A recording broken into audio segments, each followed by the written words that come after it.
Good evening, good night, hello. I'm Nobody, your storyteller, your narrator, and number one fan. And this is Lost Wages, Second Chances, Season 1, Episode 2. Tonight's session is entitled, If God Had Money. And as we prepare to dive in, waiting for the other players to arrive, I want to say most heartfeltly thank you for your time, your effort, your energies, and I hope you enjoy, as much as we will, the absolute insane shenanigans of the Las Vegas coterie. Thank you.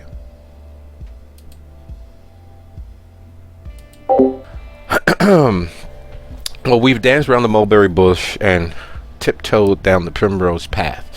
We have chosen the trail we did not choose previously, and we find ourselves in the exact same position, at the exact same place, where we are safe, as sane as possible, and secure in every way that matters right now. So, first and foremost, as always, very from the top, thank you all for being here. Thank you all for taking part. Our hobby, this moment, and all the other related to this moment and this game, this story, this hobby, and this enjoyment of each other, I am phenomenally, immortally appreciative of. Thank you, and thank you.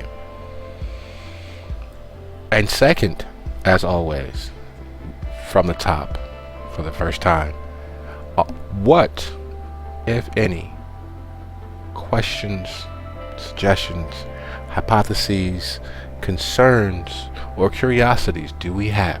So, if I am not mistaken, when we last left off, two of our players here were in the midst of greeting the friendly all-black ice cream truck. One of us, I believe it was Maddie's character, had just called over to. Oh no, was it Fancy? Fancy, were you the one that called Ryan? Yes. Okay. And then I know Maddie just got out of some horrible fucking situation that tertiarily involved a flamethrower. Goddamn Ravnos. Tertiarily?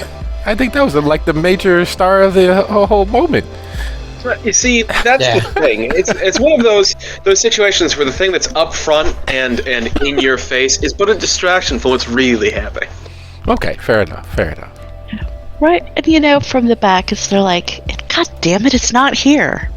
I mean... Okay. That is a very pointed summation of just about perfectly where everyone is in regards to where we last left off.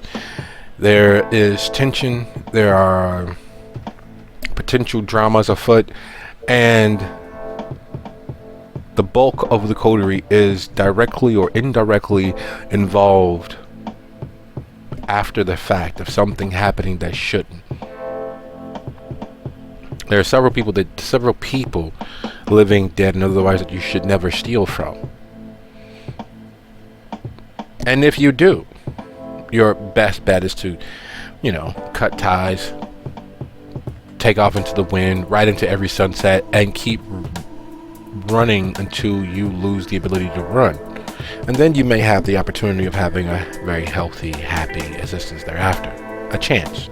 No promises. That didn't happen. Whatever was taken, when it was taken, has been making the rounds to various echelon of the kindred community, either directly or vicariously. There are several concerned parties involved in attempting to find these things that had been stolen, these insurance policies and worse. And most of the coterie, disparate and distant though they are running afoul of these investigations or being embroiled through loose association. Okay.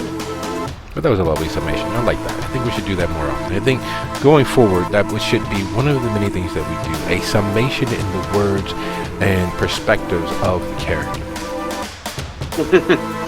Plus, it'll give us an idea of who's really paying attention, because a lot of things were, in fact, easily missed. We want everybody on as close to the right foot as possible. If you are left-handed, starting on the left won't be too much of a problem. But just so that we, at least have the right tempo. Everybody's clapping on the 2 and 4, not the 1 and the 3. So, any other questions? I should be good to go. Excellent. Well, that being the case,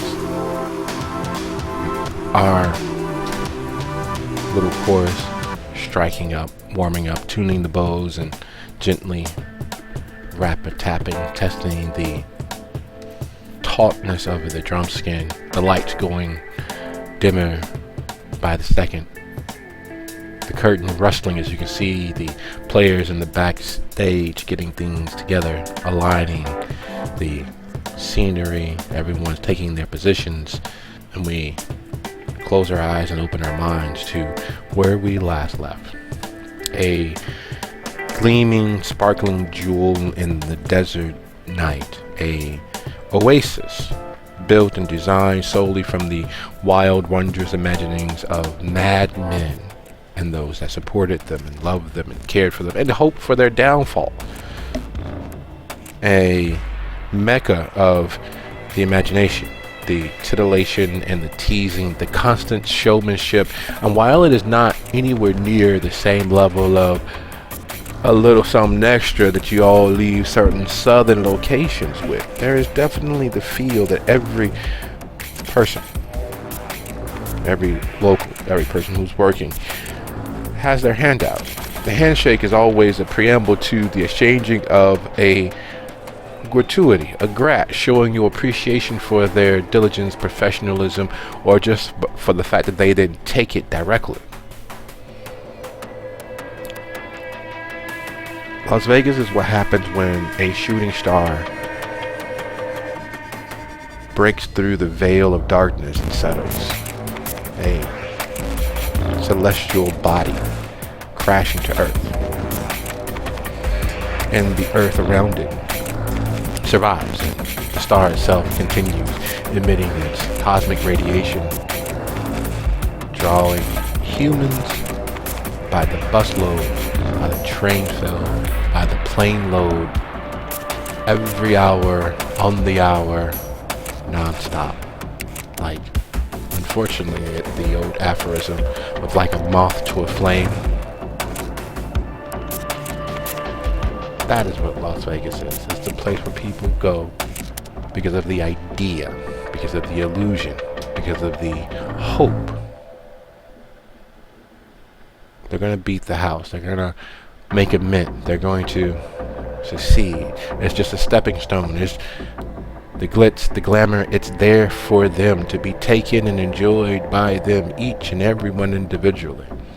And for every whisper of someone who has survived and thrived, there are easily 1,000 others who've had it worse. 1,000,000 others who never got as close. That's Las Vegas. And so we pick up anti-alphabetical with where we last left our troupe of characters. So Ryan, realizing that it is in fact a trap, realizing that this is the jackbooted thugs come to not necessarily investigate, but to avenge, to revenge whatever crime they felt happened to them. And they're just classy enough, just duplicitous enough to, at least on the surface, fool the casual happenstance of most people's perceptions.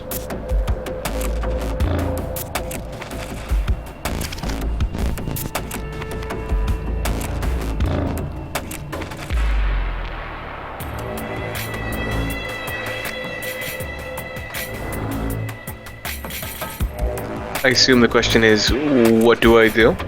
Yes. Well, getting the inkling that, yeah, no, these really aren't the police. This is some foreign element, kindred or otherwise, that has come to fuck with me for the bullshit that the very same dirty boot of a thin blood is here for. Most probably because Occam's razor. And not wanting a firefight or anything like that to go down in front of his mom's house, he's just gonna kind of, looking back over towards the black vehicle, go, so, did any of you boys run track in high school? The what is palpable. The huh? You can almost Meow. discretion being the better part of valor. Because of getting the interest, would you be so kind as go ahead and roll your manipulation and athletics. The distraction and the takeoff completely unannounced. No preamble. Well, do you do? I don't believe I add celerity to this, right? I don't have that speedy boy one. No. Though, in the course of things, if you would like to tempt the beast further, I'm sure it could be arranged. Oh, you know me.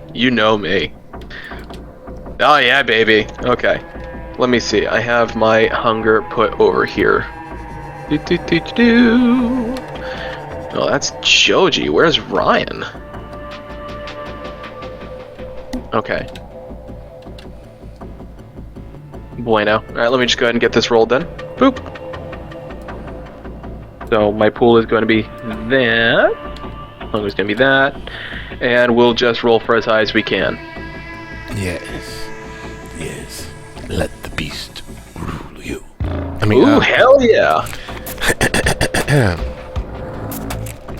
So, fate lends a hand. Fate gives, fate takes. Fate gives while it takes. And as you're, any of your boys were on track, as you're standing there, hands skyward, what is that Eugene is doing? Or was he hoping to easily and quietly slip away unnoticed by the people who are looking at him and Joji at the moment, plotting? That's the idea. I was already heading towards my car. So if they don't stop me, I'm going to continue heading towards, the car. All right. In that case, being there's no interaction on Eugene's part except for attempting to vanish, would you be so kind as to roll your charisma and stealth? Is he able to remain just quiet enough and get in the car without drawing undue attention as Ryan pulls the quickest yoink of himself from the situation?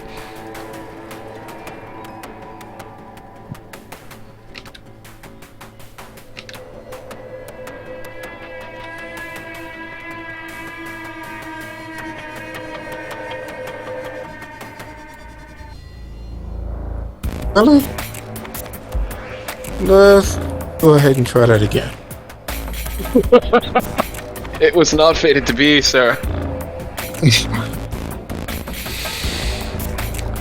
Oh, well.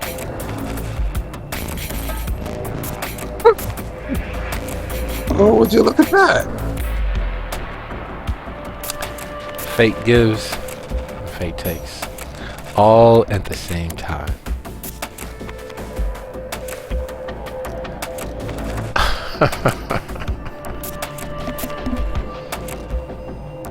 There are some things that you can't escape no matter how well connected you are. There are certain biases and general afflictions that have become societal. There are certain considerations that rise above common sense. Of the two present, of the two visible, There would be an easy consideration that Eugene would be the by far most dangerous. There would be an easy consideration that the individual unbothered and unconcerned with individuals with guns and some seeming appearance of official authority is by far the more dangerous. And as he draws their eye, and as he draws their attention, they're having stepped from the vehicle, they're having begun to call and attempt to waylay everyone with their semblance of authority. He holds their focus as he continues walking. Hey, did I fucking say stop? And there's two things that happen in situations like this, none of them good. And as that die is cast and those actions are launched, we slide right along. Morgan, or more accurately, the kindred named Morgan, hearing the voice from the back room in spaces where no non-employee should be, dealing with the very shocked and still mentally on fire, though not in any way that's even remotely visible. The shock and the pain of that, and him trying to gather himself, because there are certain things that are instinctually wrong, and one of them is being flame broiled alive. What is it that Morgan decides to do, if anything?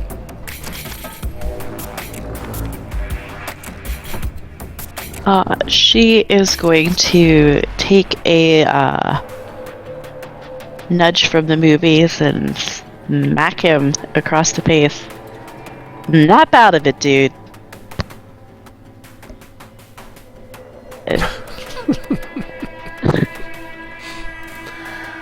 That is definitely always a good way to treat someone in the middle of having a traumatic panic attack. Always a very good thing.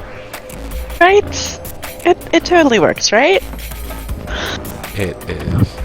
It is a tried and true trope for a reason, we suppose. Like, there's a reason why people believe that no matter what the question is, violence is always the solution. Absolutely. And you know, he's my muscle, so I kind of need him. There is a problem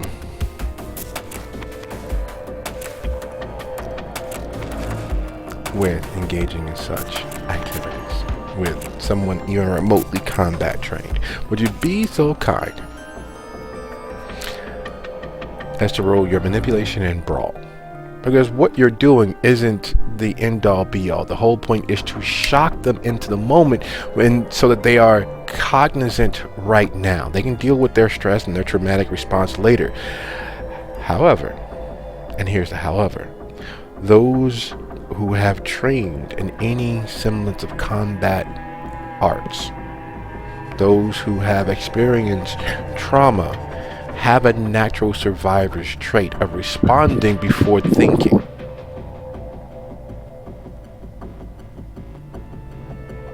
So would you be so kind as to give us a roll? What does fate say in regards to the kindred named Morgan accosting their muscle? He's so protective, though. Would looks factor into this? No, but we will allow it this time. Oh my god, my computer is going to kill me. Or rather, I'm going to kill it. I don't know which yet. We can only provide an alibi if you don't tell us in advance. I mean, we would never assist you with any gruesome bodily harm to something out there in the world.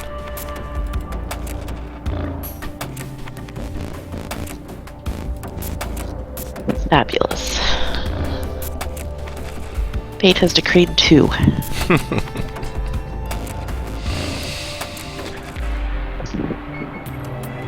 You have seen him in action, working and socially in situations where things get hairy. He is typically calm, cool, collected, and unfortunately for those who have traits a little too close to the wire,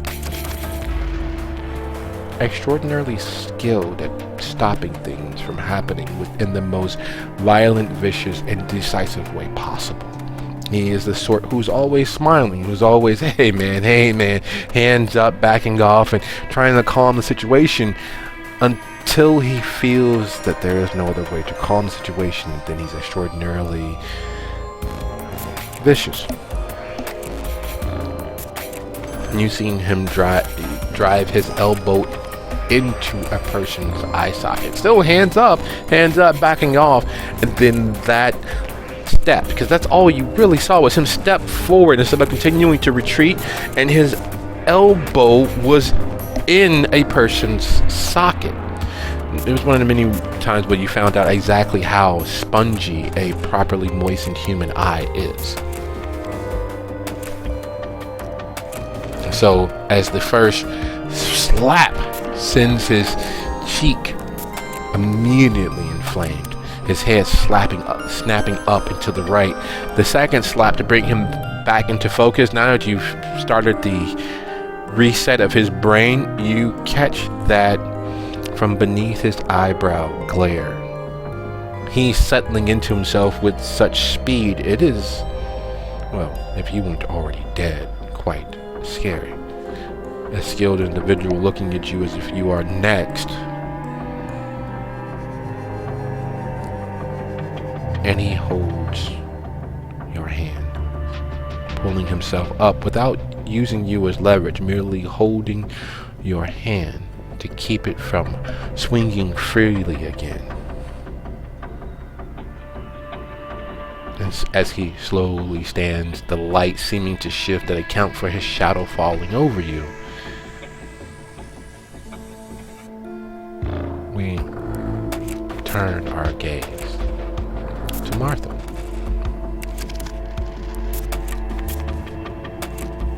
Now, Martha, when we last left,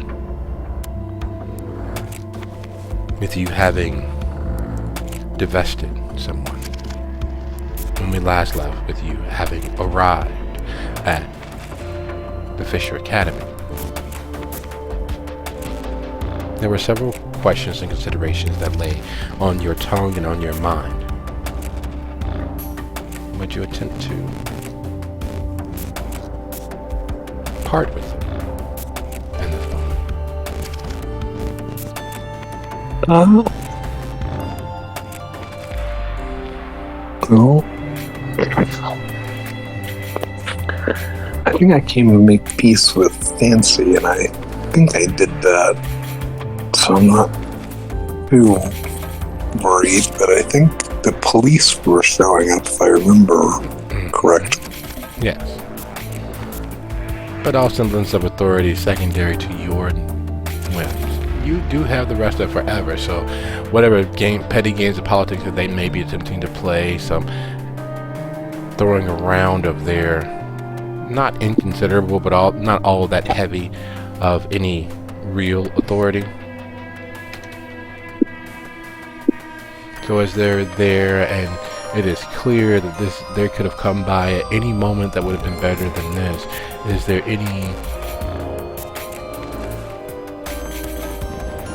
opportunity taken on Martha's part? Is there any engagement? Because, guest though she is, this is still where she's at, and they are still here. She is also, a member of a illegal hospital that attends to the undesirables of the city and those who don't have any protections under the color of law, those who have no other resource. And so she's privy to a lot of things. She's party to a lot of things.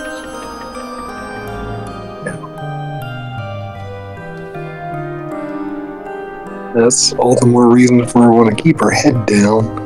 I think she's probably going to want to let Fancy take the lead here with the police. Okay, so social camouflage is what she's attempting to do. Would you be so kind as to go ahead and give us a roll, love? That will be your charisma and your stealth, or your manipulation and subterfuge, as you attempt to blend in with the other dancers and make sure that no one considers, hey, that blonde, very pale young lady looks like a law-abiding person. We could pressure her into telling us what's going on or why and how. Am I pretty enough that it helps? To draw attention? Yes, increasing your difficulty by 1. You have beautiful or stunning? I forget. Beautiful. Oh, okay. Only by 1. Fire away. And while that roll is in the offing, fancy call having been made, and the situation growing as out of hand as you might expect, what is it that you are attempting?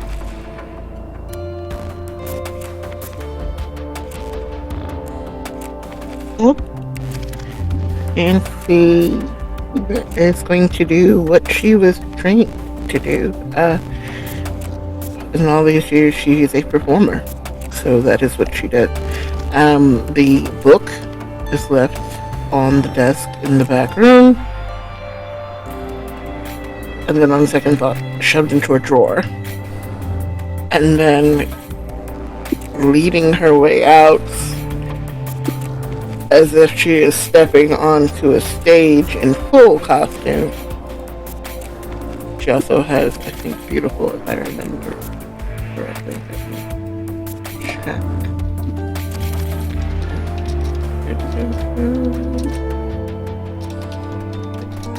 Fancy. Yes, she also has beautiful. So, stepping out and putting on that air of course I belong here. You don't belong here.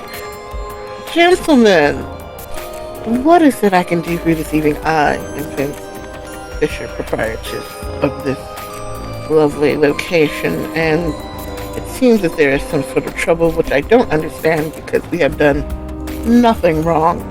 So, please, if you would tell me why you are here this evening interrupting my dance classes.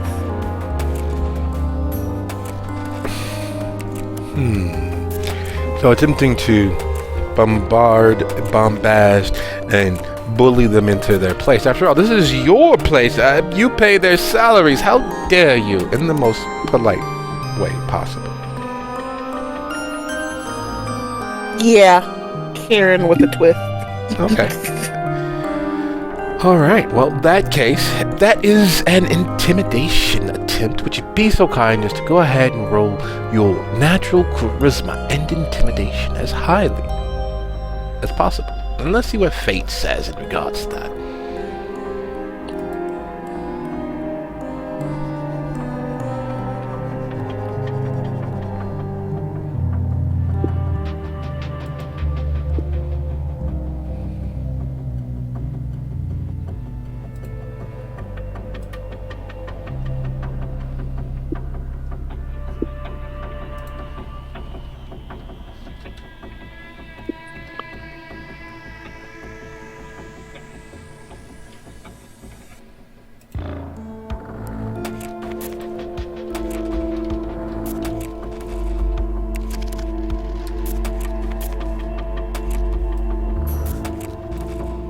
Hello, my baby. Hello, my darling. Hello, my ragtime pal. All right. Fate, when she lends a hand, she's often helped by her sister and cousin, serendipity, or kismet, or any of the other extended relations. The only problem when such things occur is just like the old cat's paw, the monkey's paw, and the jinn's curse. For everything that is given, there is something that is taken. The moment you begin to put them on their back feet, and as they look from the many black and white photos along the wall and the name on the academy itself, Martha in all of her glory, bright,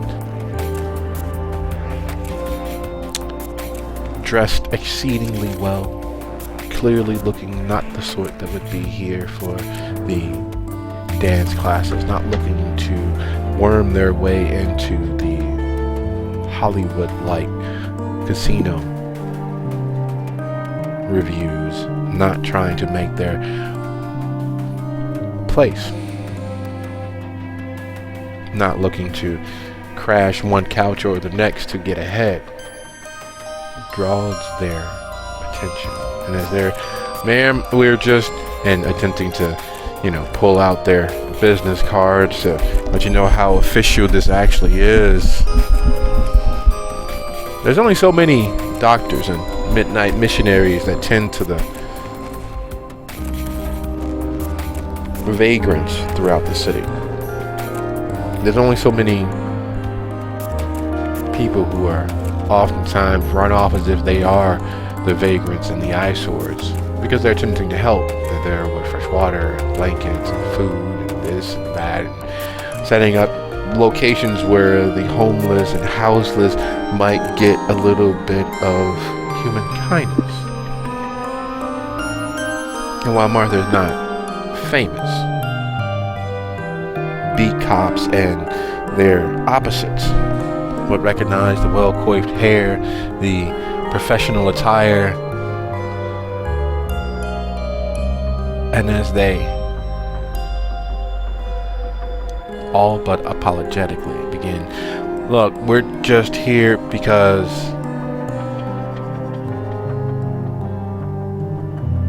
and in that pause, you can tell the wheels are turning. You can tell that the ruse is up, the jig is up. Can we speak somewhere privately, ma'am?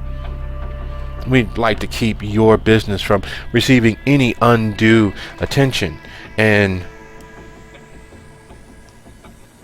there it is, the gambit, the lever upon which all of Fancy's authority is leveraged. Is her business important enough that she would keep it quiet? Does she care enough that she would, in fact, you know what? Let's talk so that we don't spread this gossip. Let's not ruin the image of my institution.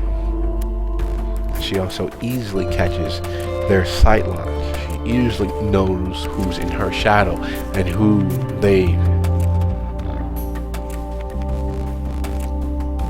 missile locked on, as it were. And while that is a consideration, and things are hanging in the balance, decisions are in the offing, and it is without a shadow of a doubt that there is something heavy afoot. Running for dear life is not something that most would ascribe or connect with the idea of being a kindred. But the more things change, the more that they remain. It is often the best part of valor that is often very much not a done thing. You, Ryan, remember watching more than your fair share of kindred who came along with you in those first burgeoning days fall to Montrose's whims and wills because they forgot the number one rule when it came to being kindred. Don't get caught. And using that understanding and that semblance of discretion being the absolute best part of valor if one wants to continue living forever, you head for places elsewhere. Anywhere and everywhere but here. But there's a destination in mind, and where is that destination for Ryan? Alrighty. I have...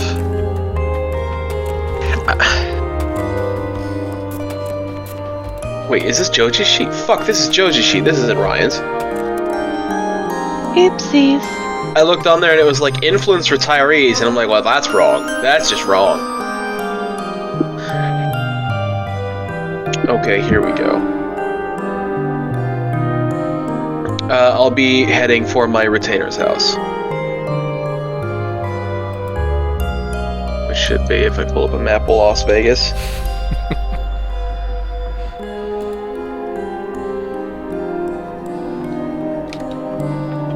Close but far. Close but far. Yes. Several blocks.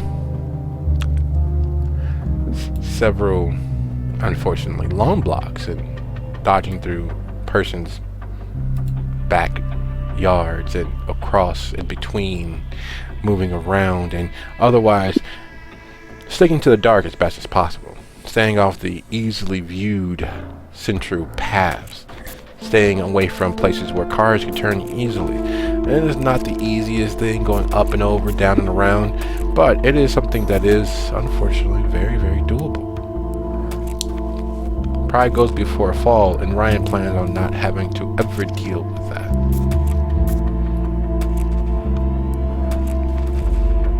Absolutely. Two things becoming very, very, very clear. Some local power is utilizing their strings, their connections,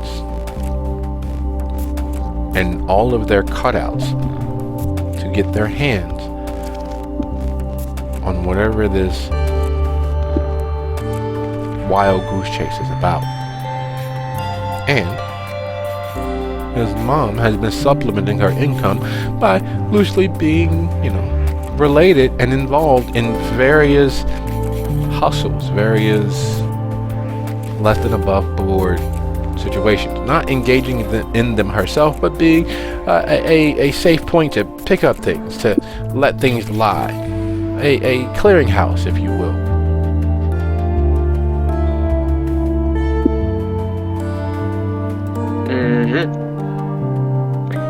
A big old portion of what the fuck. Well, old habits die hard. She did utilize every means, say putting herself in risk of actually being buried underneath a jail to ensure that he had a healthy, relatively happy early existence. She sacrificed so very much to ensure that he had the chance to not end as he did. Because as successful as he has become in these last few years, the truth of the matter is, all of those often touted, he's going to end up dead or in the penitentiary, kind of very much did come true. Because, well, there's no going back once you are dead, once you are kindred. There's no, I'll be fine. I'll go see a doctor in Mexico, and no. You are in fact dead. Which makes all of those very piss poor and angry asides tossed in a general direction about ending up dead or in the penitentiary. True.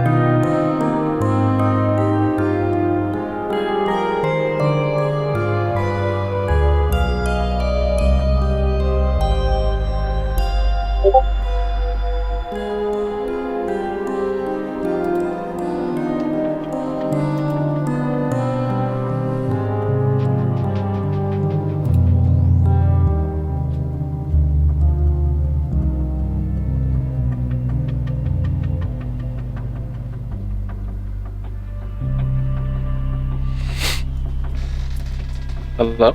Yeah. Oh, sorry. So, knowing that, feeling that, understanding that, as you break across the underpass beneath the expressway there, as you make it across the scariest part of your flight, the open ground just south of the 95,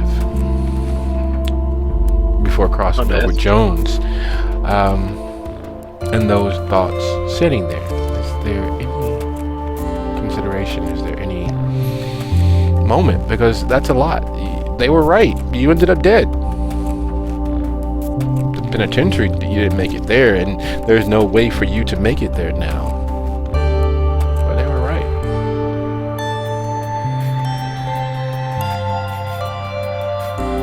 Yeah, there's a kind of a very unnatural weight to him as he's running. The knowledge that his mom went through a proverbial hell in order to make sure he grew up happy and had a good life and was all he wanted to be, and he fucked it up. He may not have had much in the way of say towards the end, but he effectively threw it all away, and here she is, still doing that, trying to give him a good life when he doesn't have a life at all anymore. Yeah. So, knowing that, feeling that, understanding that, as you break across the underpass beneath the expressway there, as you make it across the scariest part of your flight, the open ground just south of the 95, before crossing over Jones, and those thoughts sitting there, is there any moment? Because that's a lot. They were right. You ended up dead. The penitentiary, you didn't make it there, and there's no way for you to make it there now. But they were right. Yeah, he wants to provide for her. He wants to make sure that she can have a good life. Since of the two of them, she's the only one that can have a life at this point. And now she's involving herself with the very same elements that took his opportunity away from him. Yes, there is a definitive issue there. Namely, we get good at what we do. And that's a truism and an aphorism that while we all believe that you can be anything you want to be with enough work and enough trying hard, unfortunately, the sad truth is, at the end of the day, what we do becomes what we are because we spend more time either pissing into the wind, moaning about where we are and what chances were denied us, instead of focusing on where we would like to be. That truism is not just a living problem, but also a kindred one. And as you see Aubrey's just there is the reality of things unconsidered. That is a lot of juice in the offing. Everything that you've seen just in these few last hours is a lot of juice. There's a lot of money out there. One, to have individuals being able to masquerade as police. Two, to be able to interrupt or even understand the Lozano organization. And three, to have such a quick response that someone loosely associated with Montrose's militia is already on the hunt for such things. And where there's juice, there's the opportunity of climbing further up the rung to keep yourself from being underneath someone else's boot. And speaking of being underneath someone else's boot, this tale, as old as the Fraternal Order of Police, this defined path forward, these tried and true behaviors, you can see the moments playing out. You can see how the story ends. You've seen it 100 times before, and 1,000 times before that. And there's always a friend of a friend who, we weren't even doing nothing, man. You've lived through several of those moments. And while you are in fact dead, Eugene, it is clear that those moments have not quite left you. The hand on the holster,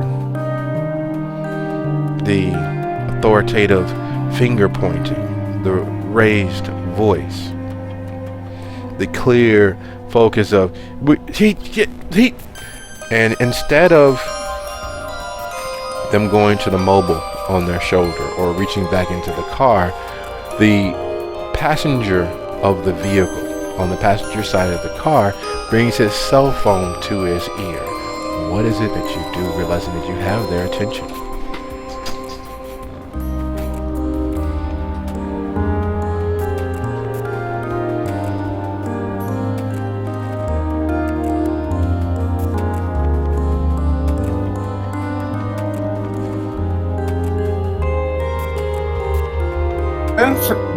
I have their attention. This would be a great time for you to really exploit the fact that you have their attention. That was a good time for all.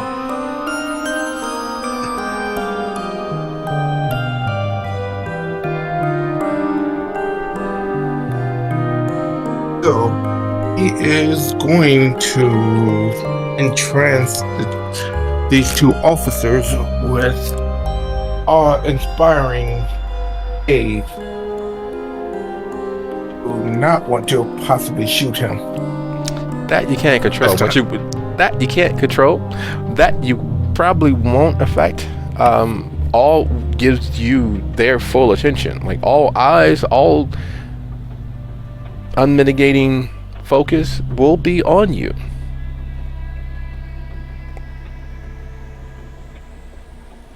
And they wouldn't want to naturally hurt you They wouldn't want to see anything bad happen to you unless you force their hand.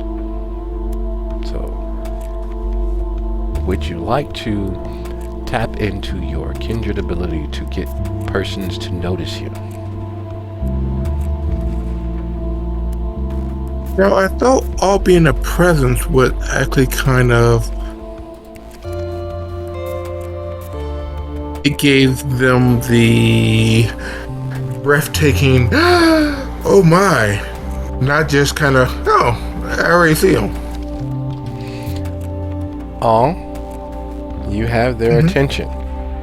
You have their, hopefully, I get their autograph. He's good. He's a mostly okay person, but if you are the movie star in question, if you're the focus of their attention, and you are contravening what they're setting out to do, it's that asshole who didn't tip. He made $1 million on his movie, he didn't tip. So it's that situation. You have their focus. You have their, how would you like to try to move the needle? Using all will get all of their eyes, all of their focus, all of their energy directed at you. Okay.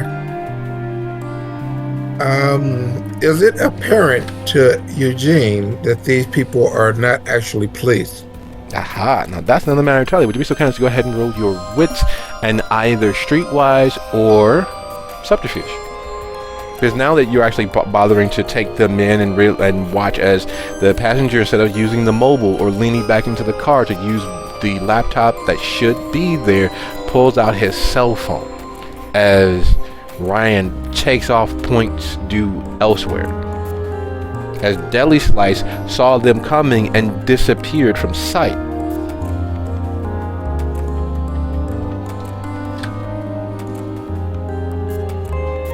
Huh.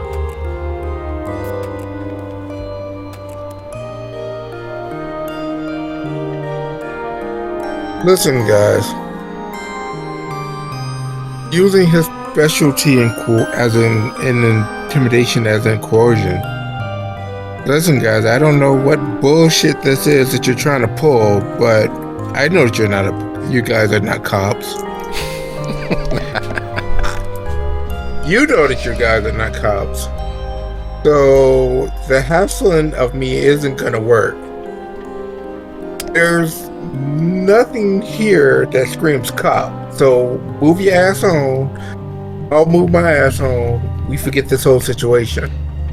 Or we can actually get some real cops in here and y'all can explain why y'all are impersonating cops.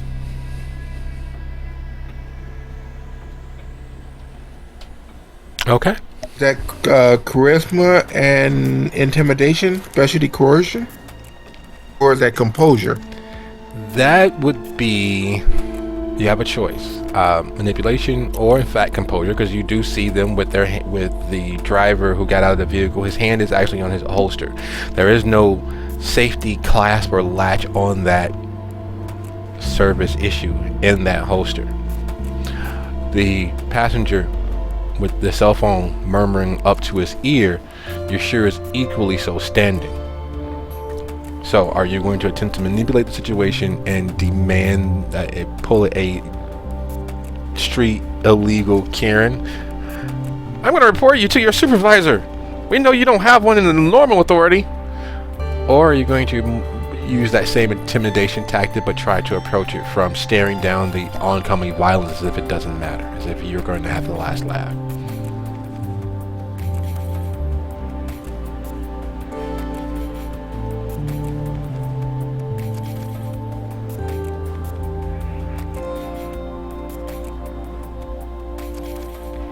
We will go with option 2. That seems more Eugene-like. All right, sounds like a plan. Go ahead, roll that composure and intimidation. It is contested. You do have the opportunity. While coercion isn't exactly applicable, we will allow you to use your specialty in this particular case. Because coercion is convincing, not bullying, but we won't split that hair. So roll as high. Yeah, that's splitting the hairs. So roll as high as you possibly can. That's a good split. Okay. That's a good split, though. And since that other dice roller hates me, I'm just gonna avoid it. The dice don't care. They don't have any feelings. The dice roller hates me. It hates me. Yeah, no, we're gonna have to disable that one, unfortunately, because it doesn't have the mechanics. There's no hunger die there. Doesn't look like it. I have to use the one that hates me? Yeah, it looks like it, because I'm not seeing any hunger die in that roll. I'm not seeing any hunger there. Do you? It shows your failures, but not your hunger, and we do need that mechanic, unfortunately. Okay. I'll try another one that I don't know.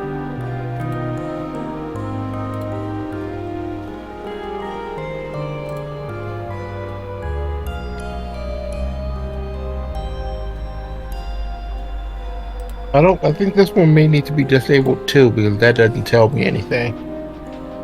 Your hunger's too? Yeah, so far. Okay, so it did, huh? 1, 2. Well, damn, that dice roller treated you well. Yeah. That, it did? I don't know what the numbers are.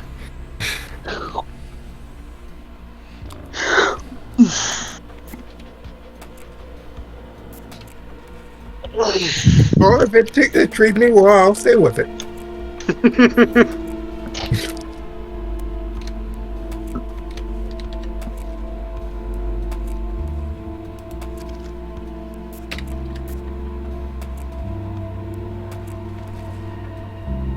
Although numbers would be more helpful. We'll roll with it.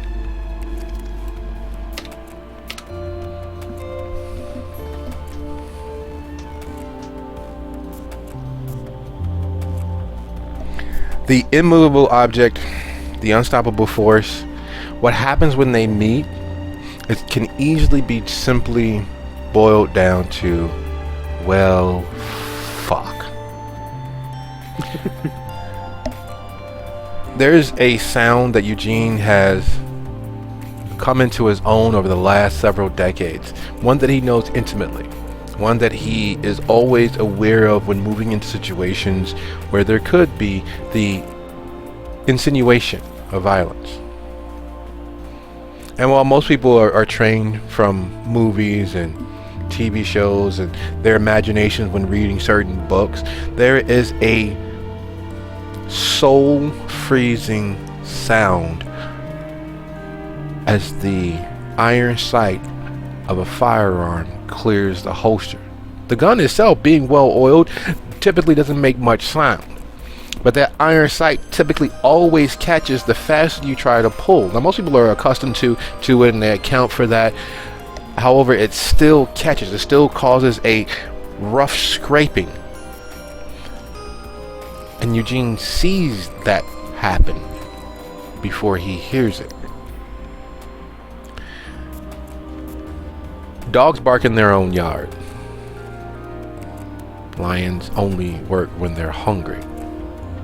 And unfortunately, those two aphorisms are personified by these individuals. Their caring and bearing let you know that they are in fact trained. You're not sure whether they were military, whether they're actually police that may be off duty, but whoever paid the decent money for hunters and dogs that will chase, they will hunt, they will push their believed authority. And you are a single individual at the scene of where they are going to roust, and you just cracked their facade. You wounded their pride to the quick, and you don't have anybody with a cell phone walking along the sidewalk. You don't have any other witnesses because the red-haired gentleman just took off, and there was somebody else here, but they're clearly gone, meaning that you are in fact alone. And any witness, they're just gonna see the cops doing what the cops do. And with that dilemma sitting there in front of Eugene, giving him and Ryan time to think on the moment, how close violence is, The kindred named Morgan. He's on his feet. And looking from beneath his eyes gives you that moment of pause. You know what people who have been on the receiving end of his actual anger feel. Luckily for you, you know that all of that skill, all of those potential talents at harming people is at your disposal. Water will work just as well, you know that. Except it wasn't real, and there's people in the back. She's just gonna smile up at him. Come on. In a dangerous situation, no one smiles. No one's sane. And he said there's people in the back. There's boyish glee. The only thing he doesn't do is hop on his tiptoes, hee hee, as he turns and looks in that direction. So you say, come on.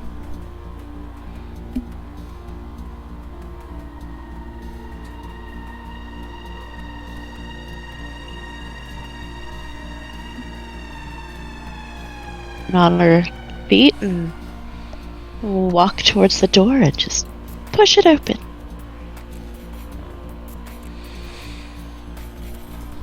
What you did not expect, and what most people wouldn't expect. You're being robbed by homeless people. What the fuck?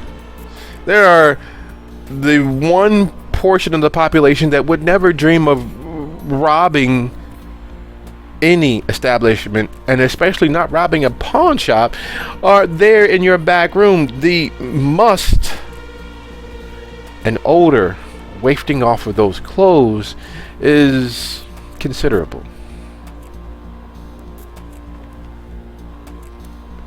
And it's a near perfect idea of a homeless person. The whole idea of being homeless and not being near water and being underserved, it looks exactly like a homeless person in your worst, most entitled imagination would appear. The scraggly hair, the unkempt craziness about the eyes, the fingerless gloves that have been chewed through by all sorts of rats and rodents and maybe even other fellow homeless persons. There's a pickle jar, or hopefully it's a pickle jar, tied with a string like a side bag hanging from one of them. The other is the definition of what a sticky or wet bandit would look like if they actually engaged in such activities. It looks like Joe Pesci on the worst of days from the late 90s.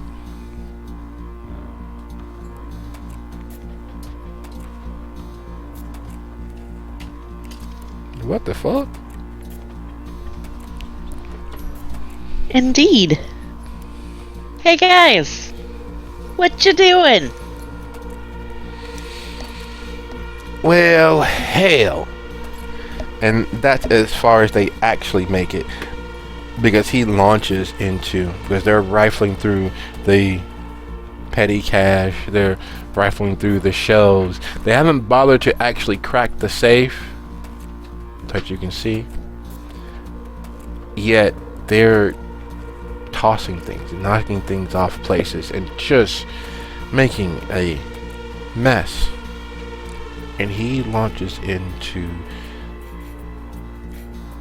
there's no other way to describe it, just violence for violence sake. It's almost as if the very idea of them existing offends his very delicate sensibilities. And he's throwing his all into it. Unfortunately, a life on the streets that's clearly made them tougher than they should be. Because as he comes down with a lateral elbow strike and kicking the other one through the sternum, they stagger and come up with these broken, jagged, glass-like blades and begins closing in on him.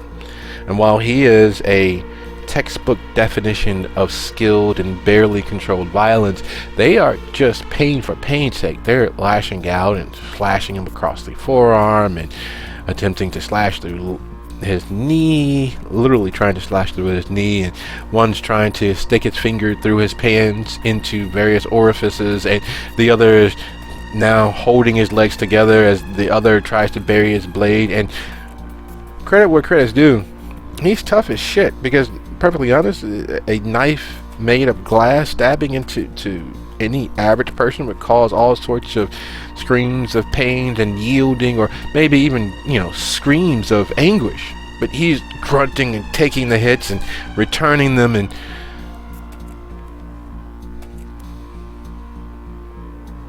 what is it that you're doing? She is going to skedaddle over to where she keeps her gun and just level it at the guys. Now, fellas, I think you might want to get out of here. As you grab your gun, what is Morgan's intelligence and awareness? That would be a total of 4.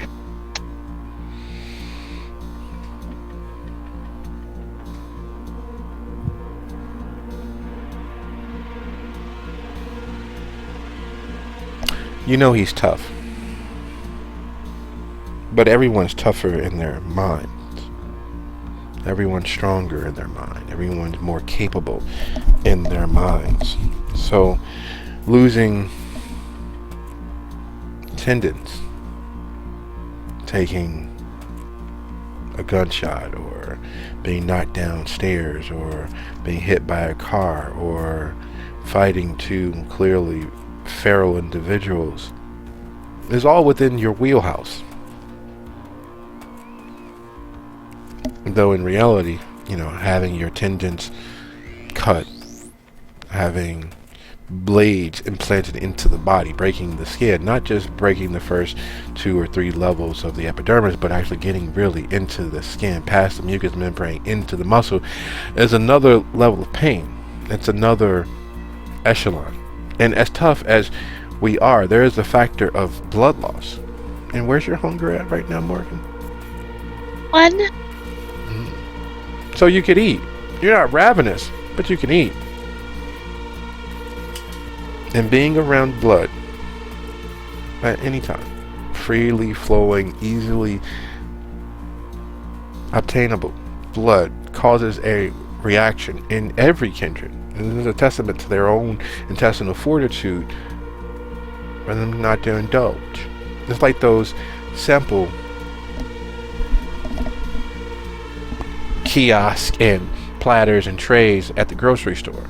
No one can turn down a actual free sample. Yes, the whole idea is to make you think it's delicious and have you go purchase the item, but it's still a free sample. So you're going to grab 1 or 2 or more if you have the opportunity, because it's there. You're not even hungry, but the idea of it is just like, oh, wow, that's great. I haven't tried that.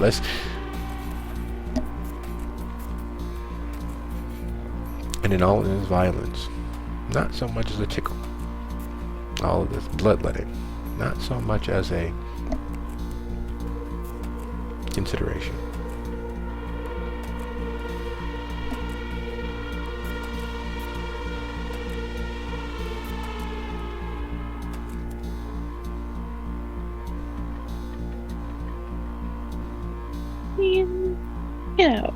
She might have a nibble.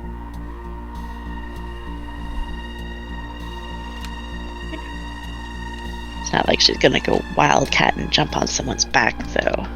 No, fair enough. Completely understandable. She's not uncouth, but a little rough around the edges. That just comes natural from being, a pawn shop owner in Las Vegas, let alone a brew house in Las Vegas, let alone a,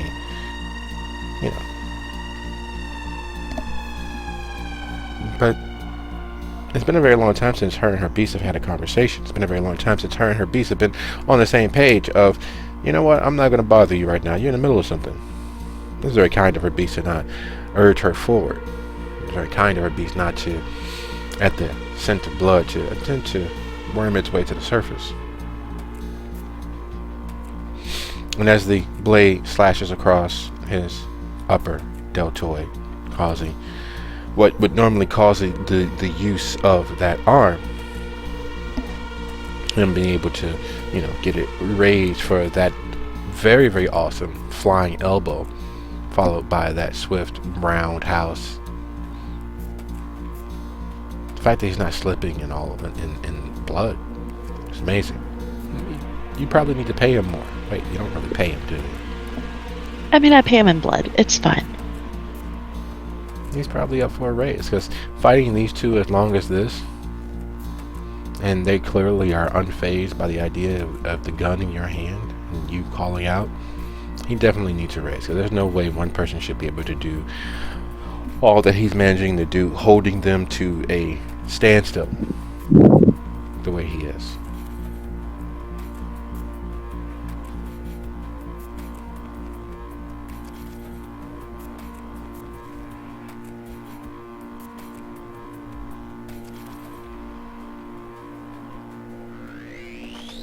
Speaking of standstill, so there it is, Fancy, Martha. The cops have all but called your bluff. A private conversation so as to not draw attention to themselves or disrupt your business, or are you going to have it out with them here, now, in front of everyone?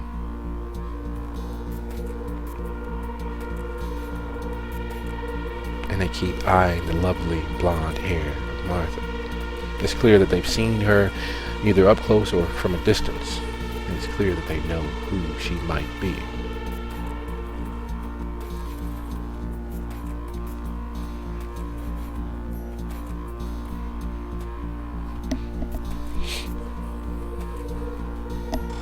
She looks at them and then looks behind them, or behind herself at Martha, brow kind of raising. Well, typically I don't have private conversations with law enforcement unless my lawyers are present. Is this something I'm going to need my lawyers present for, sir? Only if you got something to hide. And he steps forward, handing you his card. My name and information here. You can dial the switchboard, and if you'd like to make a statement later, it's all there. And he looks past you at Martha and back to you. Clearly what we were called for is not happening. We're gonna leave one of the cars out front. Keep an eye out on the area for you. There's all sorts of undesirables and the like who have been in and around the, and he pauses and looks at Martha again in the back area. So I wish you all a lovely evening, and if anything should cross you or your lawyer's mind, do give us a call.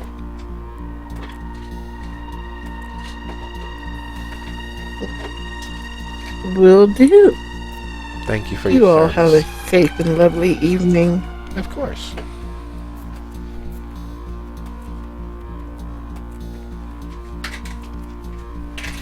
As they leave, the rearmost of them, and there's only 4 of them, the rearmost of them, as they leave, the light from his cell phone is lighting up his mustache and under his chin as he click-clacks away with his thumbs.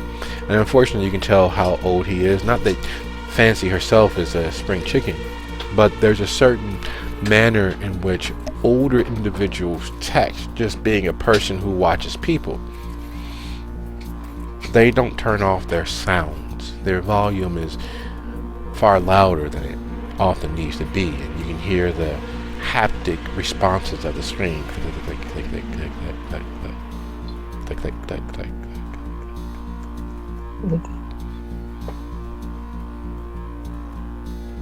Just watching him very closely and hot date tonight, officer. Unfortunately not. I'm gonna have to cancel. You all have a nice evening.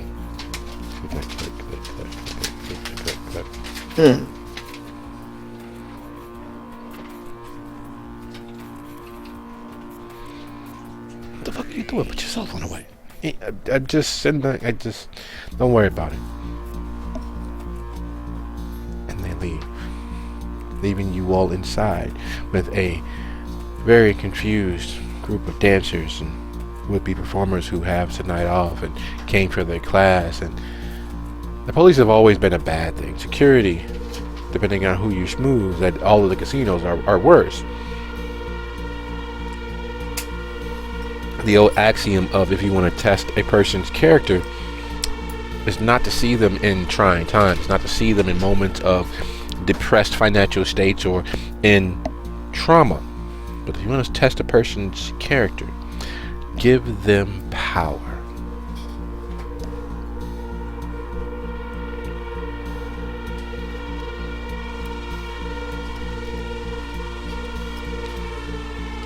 And sadly, the vast majority of humans fail and only add to the aphorism that power corrupts, and absolutely power corrupts absolutely. Power, a little authority. And as the girls talk and murmur amongst themselves, one of the show boys makes his way over. And, Fancy, all you had to do was tell me. I would have came over. You know they can't. Well, most of them in the closet anyway, lying to themselves. I would have made sure they went away. All you had to do is tell me, girl.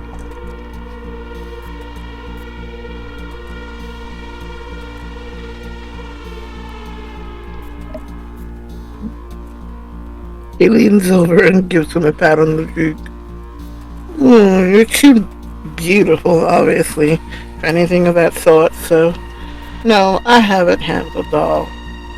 It's okay. But what you can do for me is get the girls back together, because you know, Lorna over there is off by 2 beats, always. Girl is always behind, so get her together, honey. She thinks she Beyonce, but she's really Michelle. I will take care of that. But just I ain't being nosy, and I ain't gonna tell nobody. But why is the Horizon Sheriff Department coming up to your neck of the woods? You involved in something we should know about? I just want to make sure that I'm in the clear, because I've done a few things. Sometimes for change, and sometimes for considerably more, if you know what I mean.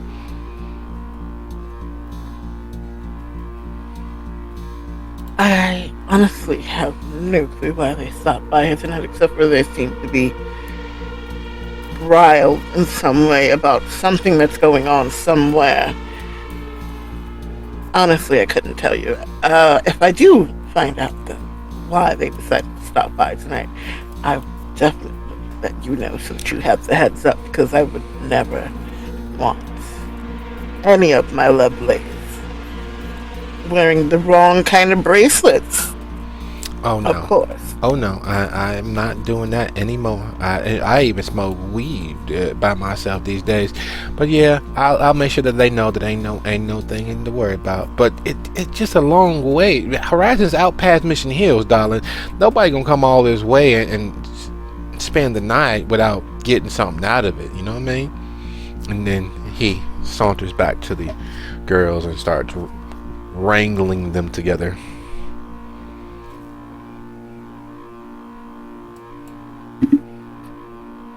He turns him up towards Martha. So apparently, unlocal police or not police, right? They seem to know you, though.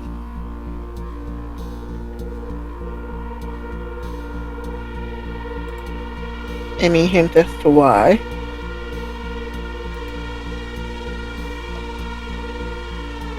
Motioning back towards the office, figuring that Martha would not want to talk about this in the open.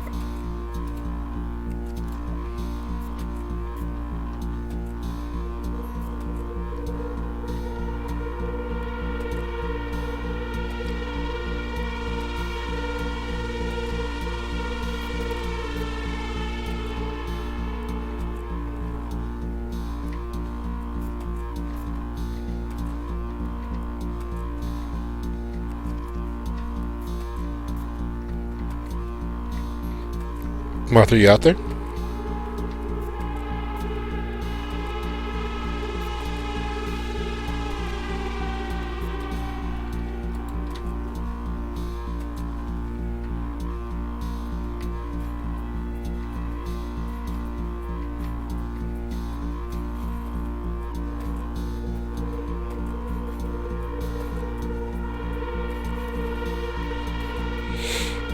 Okay. Well, perhaps Martha is experiencing some technical difficulties. We will continue right along as you all make your way into the office. Different month, different day. Same old shit. Eugene has been around Las Vegas and the extra legal manners of society for quite some time. You know how the story ends. And as the firearm clears the holster, being alone with no witnesses, and well, fuck it. It's just as easy to bury a body as it is to cover up impersonating a police officer. Considerations. The cell phone in the passenger's hand is slipped away. What the fuck are we doing? What the fuck are we doing? Come on. And as that cry for logic begins to bloom and grow out of hand,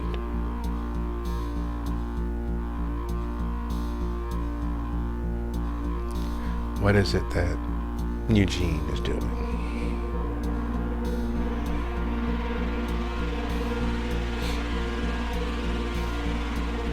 Well, is the firearm currently pointed at Eugene, or is he just cleared the holster and not necessarily pointed at anyone? It's clearing the holster into a fireman's stance.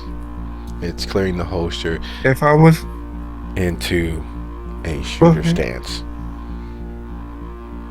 okay, if Eugene was to try to do quick draw, would he be able to get to a stance as quickly as this trained person? One way to find out, unfortunately. Confidence in his ability to cause a potential standoff 1v2 or drop one of the two and take his chances, or escape the situation without due haste, or drop both individuals. No, he would prefer to escape the situation with all due haste, but being shot in the back is not going to be very useful. If this got close enough to Eugene that he could possibly either A, knock him on his ass, or B, wrestle the gun away from him.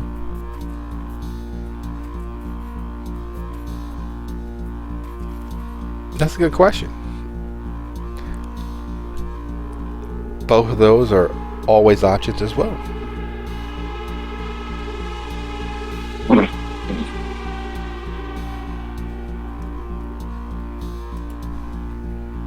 Then I think that's probably the best situation, because if I can take the gun away, I can get them to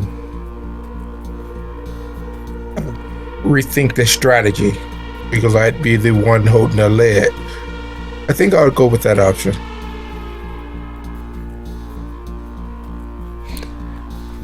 Alright, Mr. Connery.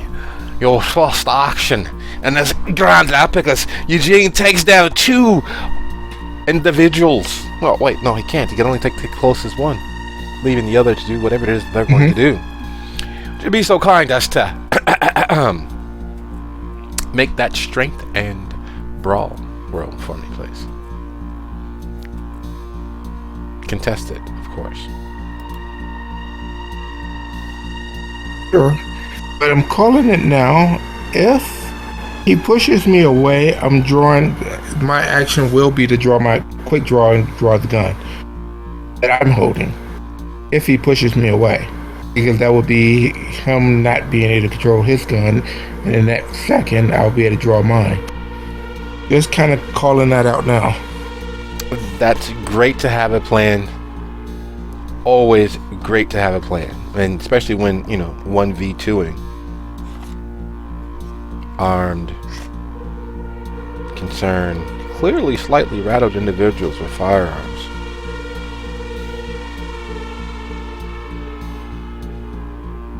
Yeah, that dice roller hates me. It lured you in with that first roll.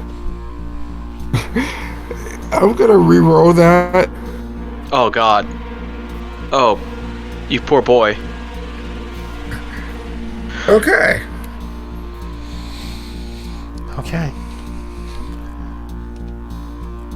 Fate deals a hand, and what shall that be? 3.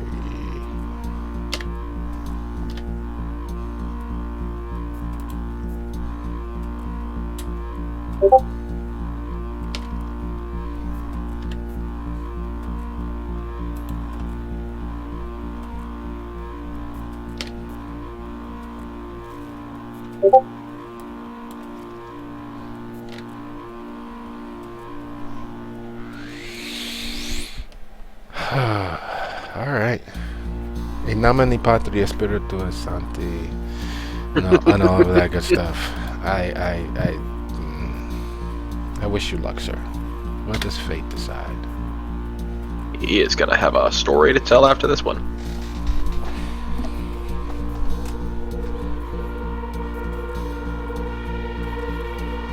Well, time to initiate Plan B. Because obviously he could have shoved me off. No, unfortunately not. You rush. Is it gonna shoot through me? You rush forward 1v2. Eugene takes the opposite of the definition of the better part of valor and decides that all due course a blitzkrieg of intentions of setting his flag down on this particular clearly rattled individual bearing a firearm is the best course of actions forward. For sheer bravado, the angels that Ray Charles and Willie Nelson sang about, the 7 Spanish ones at the altar of the sun, while there is no lover nearby Eugene, they are still praying for the lovers as the firearms discharge. There's a immediate pain, and not one of physical sort. It's the bruising of ego, because how the fuck are they that fucking afraid? They didn't even let me put my hand on his fucking gun. Eugene lunges forward, he plants his back feet, and as trained, brings the gun back into his chest and fires, keeping control of his firearm. As his shots are let loose, his partner on the other side of the vehicle, who is, what the fuck are we doing? What the fuck are we doing? Sees Eugene move and starts firing. Because unfortunately, when doing crime, while it is always smarter when doing crime to not do more crime, never do 2 crimes at once, it is far easier to lose a body in the desert just south of Henderson, just outside of the Horizon Sheriff's Department, than have to account for impersonating a police officer. The jig is up. It's time to put them all on the ground, let God sort them out. And it's that bruising of ego, because Eugene has dealt with criminals, and that doesn't mean that he's only dealt with people who are operating solely outside of the law, but yeah, that's very much it, because even police, firemen, doctors, lawyers can and often are criminals, engaging in extra legal activities, moonlighting in the payroll of someone who is not. And he knows that a desperate criminal, while pliable, is also unaccountable. Can't really gauge what the future might hold when their back is to the wall. without holding all the cards, there's an impossibility of knowing what the other players at the table might attempt. And as the first slug tears through him, he's kicking himself. Fucking low-life goddamn criminals. Why the fuck do they have to make shit difficult? Why didn't they just take the fact that they were beat? I already know that they're crooks. I already know that they're... Oh, fuck. I already know that they're desperate. And they already know that I know that they're desperate. So it's easier to make sure that there are no witnesses than to risk it. Fucking D&D players looting the corpses of the fallen. Because you know that would be the goal. Drop the body, search it for what you're looking for, then go look for the other person. Put the body in the trunk, drop it in the desert. No muss, no fuss. People complain about gunshots, but there's nothing to really pin it on. And all those thoughts bombard and hit with the same velocity as their indistinguishable and almost invisible 9mm shells. They are so eponymous that it's usually not worth any forensic specialist time to try to judge the striations and which gun they came from. There's too many 9mm floating legally and illegally throughout Las Vegas for them to even bother, more times than not. Nothing exotic about it.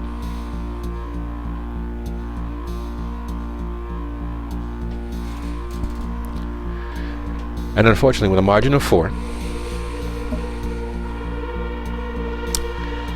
and an outcome of the small caliber firearms that they're using, that is a total of 7 superficial health levels, striking him as multiple shells tear through his corpse.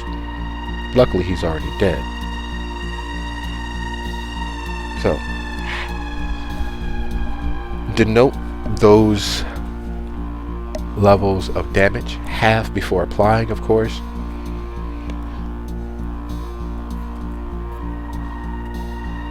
And as that's happening, you've made it to Aubrey's, and all of the considerations abound and dance there just on the tip of your mental tongue. You see the lay of the land before you. Chaos is war, but it's also a ladder. If you were higher rung, you'd be free of any of whatever this blowback is going to be. You'd also make sure that there would be a way that your mother would never have to engage in such trying to make sure that your life is better. She doesn't want for anything except for your betterment, and she's willing to do for your betterment in all things. And standing there at the mouth of Aubrey's courtyard, describe Aubrey for us. Alrighty. So, Aubrey is what I would describe as something similar to a woman that wouldn't have to work if she didn't want to, but has not chosen that path in life. She's fairly tall for average U.S. woman. Very fit, I would say. Likes to wear very aggressive attire, the kind of like tactical garb that you'd find on individuals who fantasize or are fascinated by the military. She has long black hair that she likes to keep tied up just to keep it out of her face. And this is all whenever she's not working a specific job that requires her to change her aesthetics to appeal to a more diverse variety of people. Caucasian, and very willing to whoop some ass, I guess. That's the way that I see this picture you've shown me. Yes. In essence, Aubrey could be anyone. She literally can be any spectrum. Yet she particularly dresses aggressively in her own time. She particularly dresses in a way that contravenes the standard forced ideology of aesthetic beauty.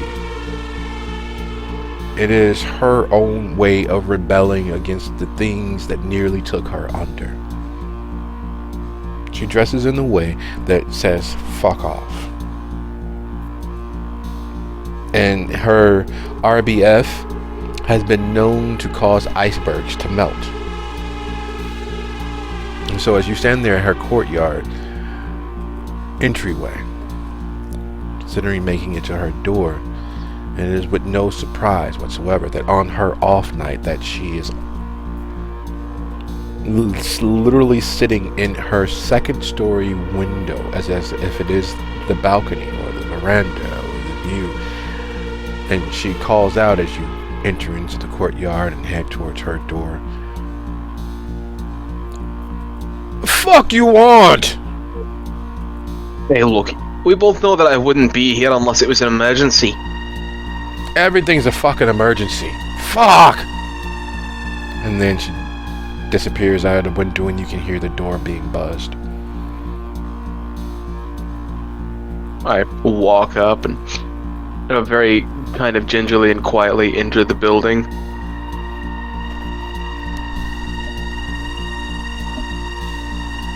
Her door is cracked open when you climb the flight of stairs up to her 2-room apartment. She makes more than enough.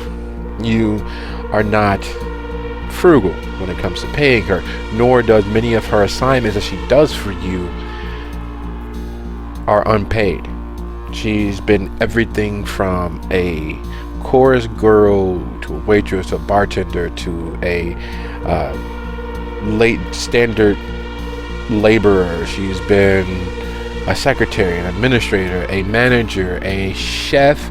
She literally has disappeared into professions and is able to do so well enough to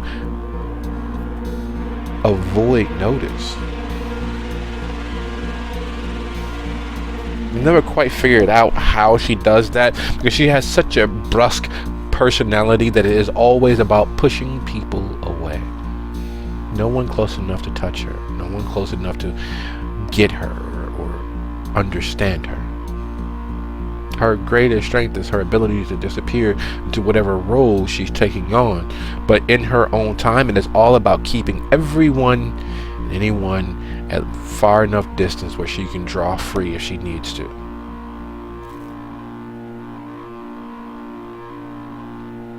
And as you enter into her 2-room apartment, she's already pulling out one bag and then looking for another and grabs it out from between the love seat that serves as her couch. Oh fuck, what are we doing?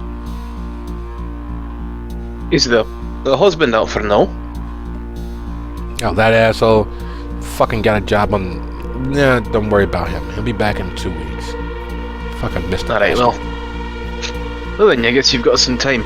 I need you to look into something for me. A job recently that's not gone too happy for anyone involved. A bunch of small box compartments, something like that. What? Aye, there's been a robbery. Yeah, I know. Of some very specific individuals, and it's bleeding out into my life. Oh, right. Don't tell me you. Oh God, are you fencing one of those goddamn boxes? No, I'm not. But it's good that you know about them. Yeah, to fucking stay away from them. I'm trying to get them back to wherever the fuck they're supposed to go. Oh, so you know where one is? I was hoping that you might be able to. I might. Alright, I've got somebody to call, and I might have a knowledge of one. I was hoping you could dig into it a little bit more for me and find some of the mores. I really don't want to, but you've helped me a lot, right? And so for a little bit, I'll look, but it's not something we want to get involved with. That's not something you want to get involved with. There's this dude. like seriously heavy dude. What do they call him? The fucking czar. Last name Vladitel. 3 weeks ago was tearing up the fucking circuit looking for these boxes that somebody took from him. You know Vladitel, the guy that Morozov works for. You know Vladitel, the Russian emperor of crime. Yeah, you're starting to paint a little bit of a better picture for me. What? Who the fuck was stupid enough to rob Vladitel? They were clearly smart enough to cover their tracks, but I hate to. I kind of know. I think I know who may have at least been involved. There's this dude, the Immortal, who is immortal because he's dug himself into so many fucking graves and still manages to escape. Cute Russian kid, younger guy, younger than me, younger than you, but he's made a hell of a name for himself by getting away with murder without actually having to murder anybody. Like the kid fucking pisses away money like a fucking garden hose, and so he's always doing one job after another for who knows who, doing all sorts of things. And if anybody knows anything about these boxes that Vladitel was looking for, it'd definitely be the Immortal, and that's the problem. How was that? What do you mean? How is that a problem? This kid is barely out of diapers and is able to get away with what he's getting away with. What does that sound like to you? Doesn't that sound like someone's grooming him? Yeah, he's got somebody on top. Yeah. And anybody powerful enough to rob Vladitel and get away with it long enough, I don't want to get in the middle of that shit at all. And I know I'm good and I'm fine. I'll disappear. You can't do that. Well, it's a very unfortunate scenario that it seems this problem's come to my doorstep whether or not I want to get involved with it. Yeah, ain't that the way? You make half a name for yourself and you see what happens? Well, I tell you, you should fly under the radar, right? I can't do that. You've got to make a name, you've got to get tallies to your scars. Now, I'm not going to tell you to go out there and fuck around with what might very well be a very live charge, but if you can give me an address for this kid, I'll take care of the rest. The Immortal?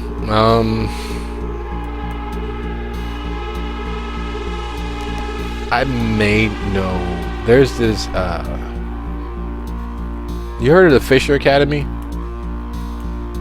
Something of it, yeah.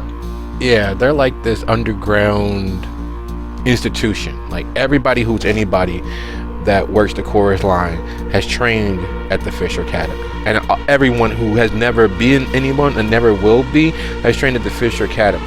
Like it's the place where you either make or break yourself. You're gonna get all the talent that you need, and it's up to you to deal with the casting couches and the gropes and the dinner parties to get ahead. But you'll have the foundation to do all of those things if you want to. The madam of the house, Connie, Corey, I don't know. She changed her name because of marriage. She's been married more times than fucking Liberace. You can go find her and talk to her, and rumor has it that she either like the Immortal was one of her boy toys, or he likes her, or some shit. All right. Well, that's very good. I'll go ahead and I'll swing you by a little bit of an advance this month for that. And I suppose while the husband's out, you can take the kid and go do something fun. Get yourself away from all of this. They're at his mother's house for the week. Why do you think I was actually enjoying and as she says, "Why do you think I was enjoying?" You realize the scent that's permeating just beneath the incense.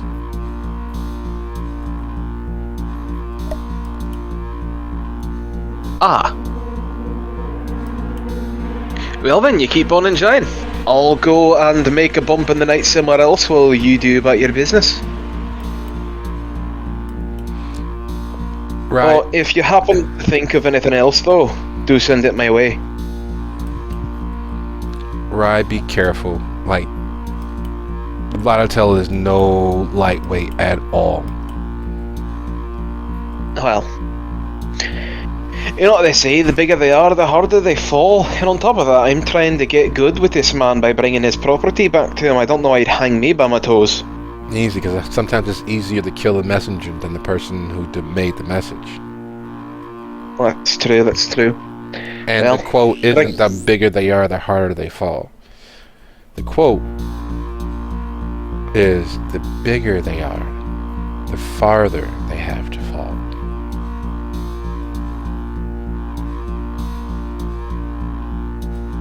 I am so enlightened, and I feel as if my prospects for the future have just brightened thanks to this illumination you've given me. Well, you know, you need somebody looking out for you, right? You take too many chances sometimes. Mind you, this coming from the woman who has worked on several big name Hollywood films as a extra stunt person without any actual training, and pulled it off. Well, you know what they say. You don't take risks, you'll never get the reward. Or are you gonna illuminate that one for me as well? I could, but be safe. Hey, I'll try, but you know, I've already kicked the bucket once. I'm not so interested in dinting my toe again. You and those morbid jokes are gonna have to stop, you know that. I'll stop the day that someone finally figures out how to keep me down. Which hopefully ain't too soon. Either way, I've got somebody that I need to go pick up. Mind if I borrow the car? Yeah, you know where it is at. I don't need it until tomorrow. You got that gig at the cooking academy. I think I know how I got away with it. They do a. I'll tell you about that later after I get back. But go, Yeah, hurry. All right. So he heads off towards the kind of. She lives in this apartment complex, so I imagine they've got themselves a little parking lot or some kind of secure facility for the people that live there to park their vehicles. Yes. It even comes with a roof, which is doesn't seem like it's an amenity. However, during the day, the heat is oppressive, and every bit of shading is phenomenally important. One of the amenities for the apartment complex is the fact that their parking slab has a roof, which causes a small modicum of shade over the vehicles.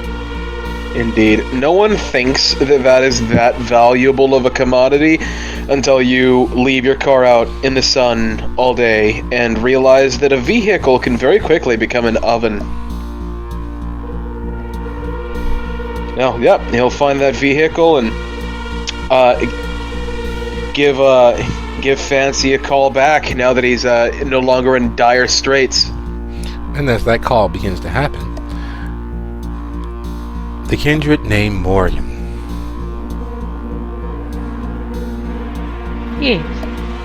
As he is chop-socking and engaging in killer instinct level combos, Ryan proves exactly how strong he is physically.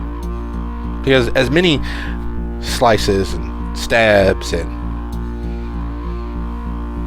he's still fighting, and they're still coming. They're still focused on keeping him down, or stopping him, or not giving up.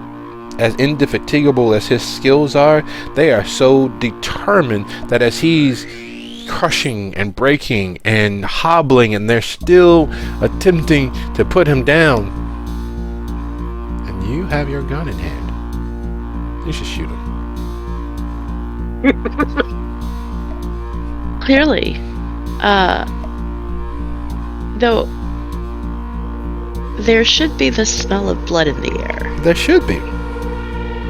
You've tasted Ryan. You know he has hot, heavy, very, what they used to say in the old days is thick blood. This is the sort of blood that he goes out in a fresh winter morning, barely wearing anything except for, facial hair and an unshaved chest, and be perfectly fine.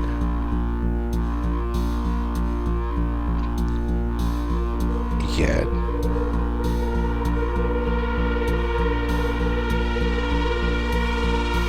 We are being suspicious, especially after that whole fire thing.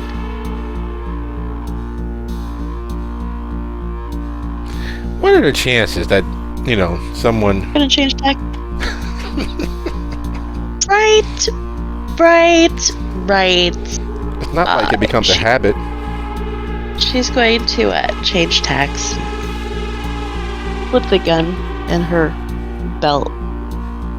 And just kind of walk around and see if they're paying her any attention.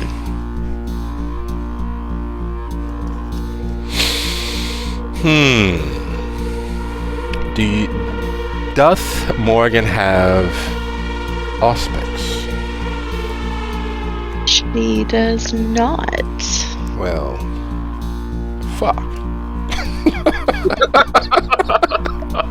Right?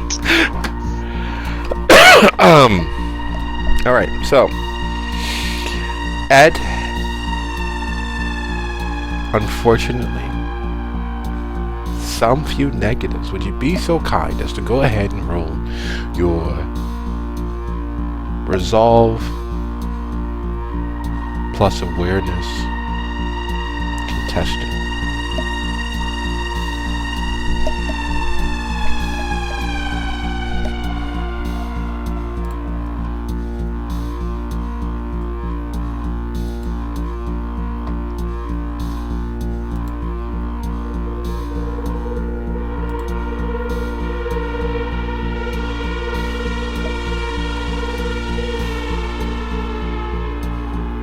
If I could spell roll, that would be awesome. HAWAIIAN.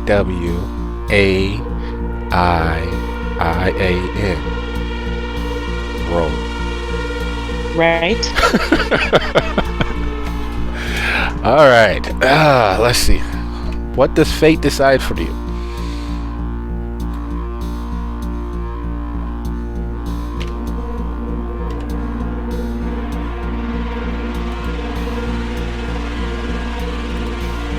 This is good, my friend. This is good.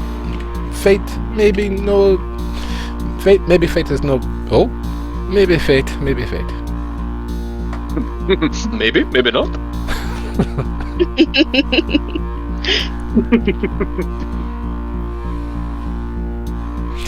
One of them, the elder of the two, the one that looks the least like Joe Pesci, honest to God, screams like something out of a pod person movie, a pod person exploitation from the late 70s, and attempts to lunge and leap at you.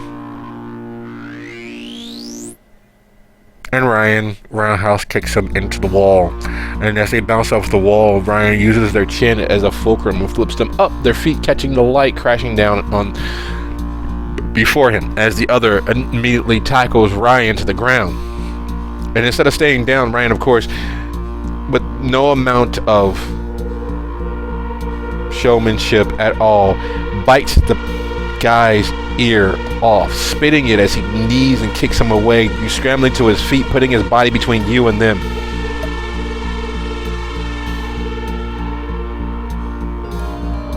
His wounds and scars, his clothes torn, bits of broken glass sticking out of this place and that place, and the sweat of his exertions letting you know that, as per usual, he's used that Ethiopian black soap that has that slightly mild cocoa-esque scent to it. The one that makes his skin smell like freshly polished leather. It is beautiful. It's great stuff. Great for exfoliating and keeping the pores open. But yeah.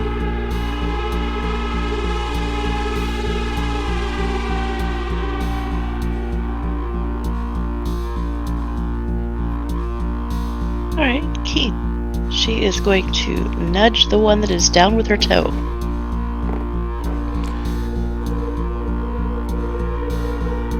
Why?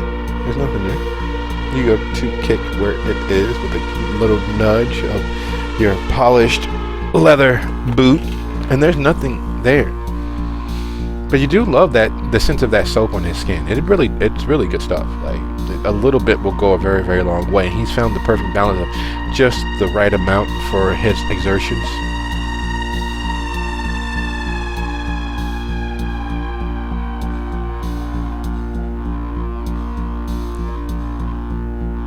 And if confusion and befuddlement could have a physical form, it would in fact be Ryan who's standing between you and the very tall individual who entered the pawn shop earlier. Hand still in his pocket. And the two homeless individuals straight out of central casting. Oh. The damage to the back office. Not there.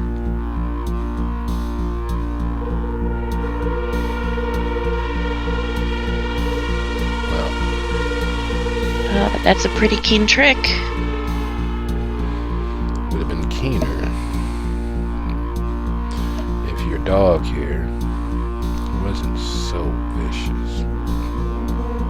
Oh, that's why I keep him around. He's darling. Ain't no dog.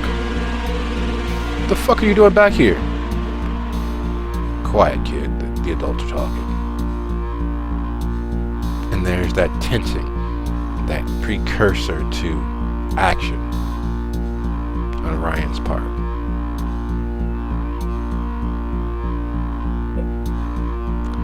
Jeez, You okay talking in front of the your puppy here? he's just gonna go and snuggle up beside him. Ryan? Or are you gonna try to cross the distance to where he is? Oh, I'm snuggling up to Ryan. Of course.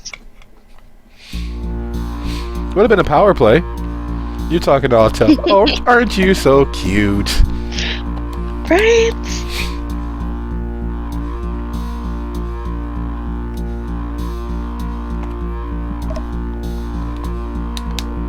I mean, she's bratty. She's not that much of a brat. You okay talking in front of the pup, or? Yeah. Alright, puppy. Just so that you don't interrupt me again.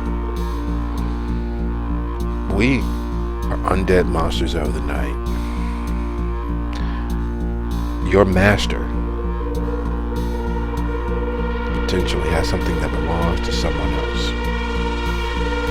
I was hoping to keep you all distracted and abscond with what this item might be. Unfortunately, your master, a little smarter than expected. So going forward, there's going to be a hostile bit of conversation. We're going to agree on the price and I'm going to go on my way. If you interrupt me, I will have to pay additional value to your master for damaging her property, meaning you. So, we're talking, you're listening. Okay?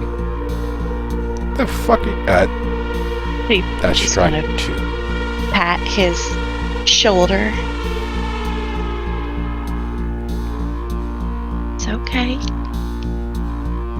We're all, loosely speaking, friends here. No, we're not enemies. That counts for something these days.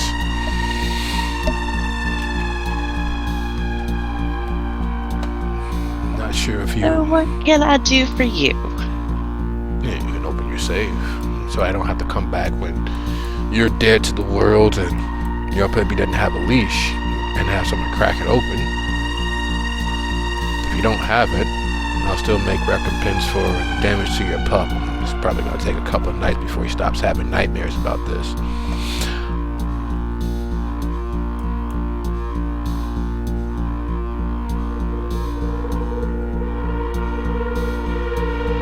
I need a little bit more details. And she'll do that cute little nose crinkle thing.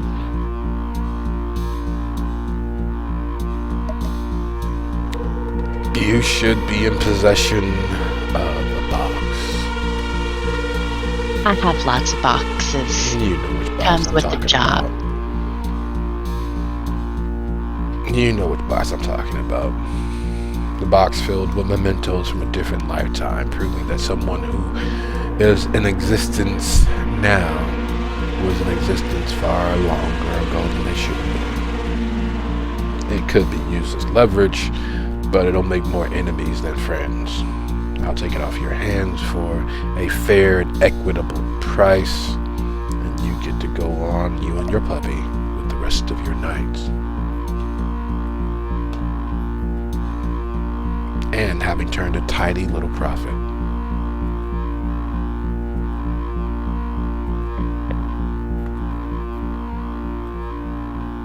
Well, now you know this isn't a above the table type of business, right? Which means there are certain mortal legalities to take care of. How are you going to take care of those?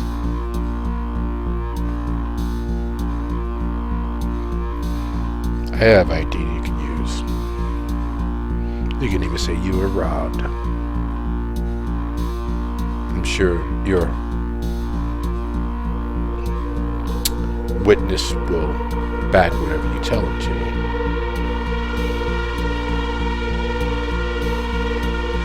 You really don't want to be involved in this. It's going to go sideways real bad. Morozov is involved. And you know once Morozov is involved that limbs are the last things that get broken. Though they get broken often.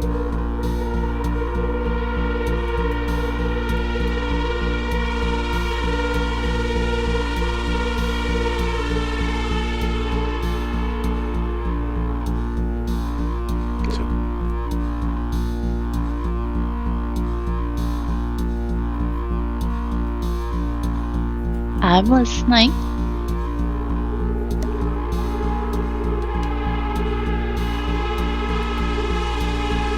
That's it.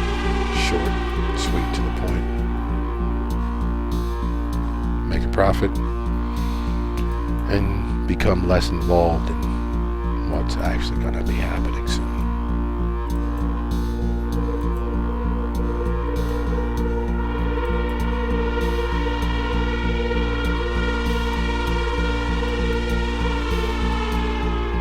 And what is your offer?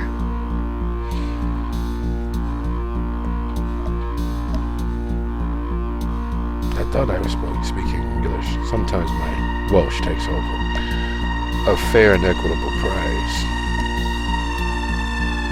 Potential more business if it comes to that. And at least a minor favor with Krakowski.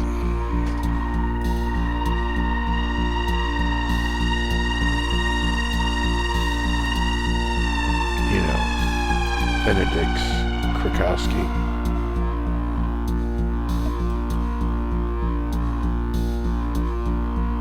That is all very tempting.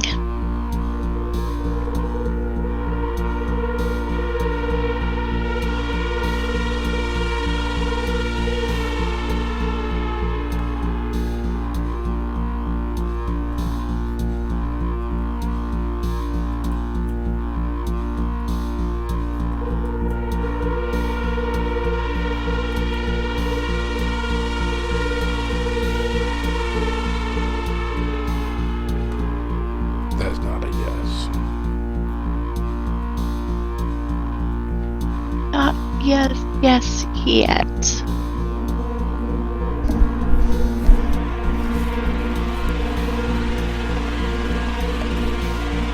Let me think about it overnight. I don't think that'll hurt any. Stay right where it's at. It will. I'm about the kind that's going to come and offer this to you. But fine. I really don't. It is the polite thing to do. I don't want to be responsible for someone else's existence anyway. I wish you luck with whatever happens. I'll see myself out. Lovely chatting. I'll see you tomorrow night.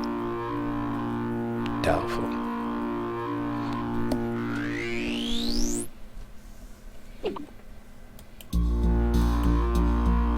Well then, it was a pleasure getting to know you, Mr.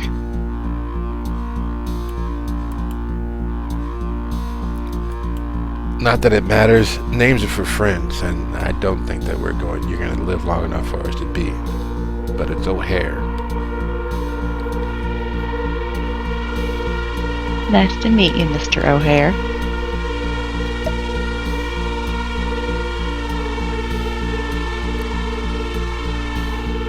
As he leaves,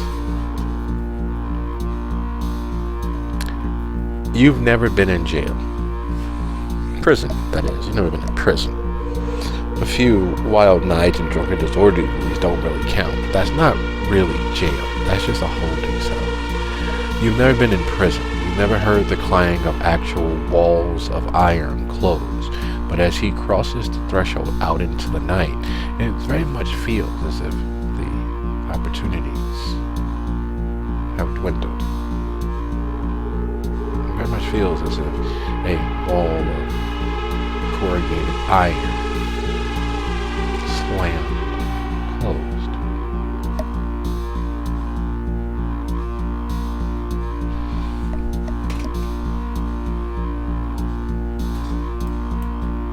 And speaking of slamming closed, it is 29 after the hour. Let's be back here at 39 after the hour. And we're back. How we doing, folks? Fine so far. How about you? You know, another day, another 15 cents. A dime and a nickel. And that number gets lower every year.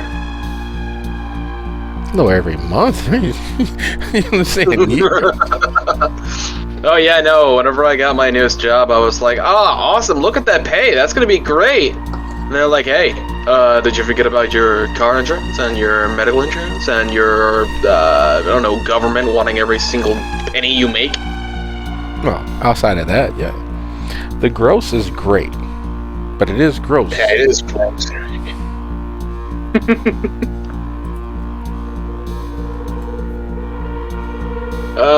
This is why most economists are libertarian. Want the government to stay the fuck out of their way. Yeah, the best Right. governments are always invisible. Yet, unfortunately, to be invisible costs a lot of money. Mm-hmm. Or so they say. Well, it does. It just needs to be spent the right way. And you don't know how to spend it, so let us spend it for you. Sounds like a plan. I don't know what kind of a plan, but it's a plan, definitely. Oh, it is certainly a plan. It is one of the most plans of all plan.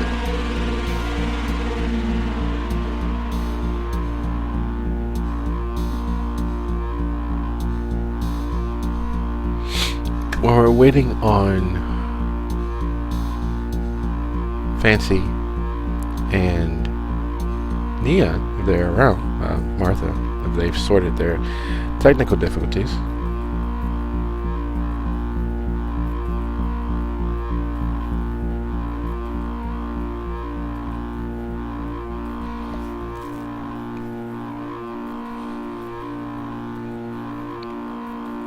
And Eugene?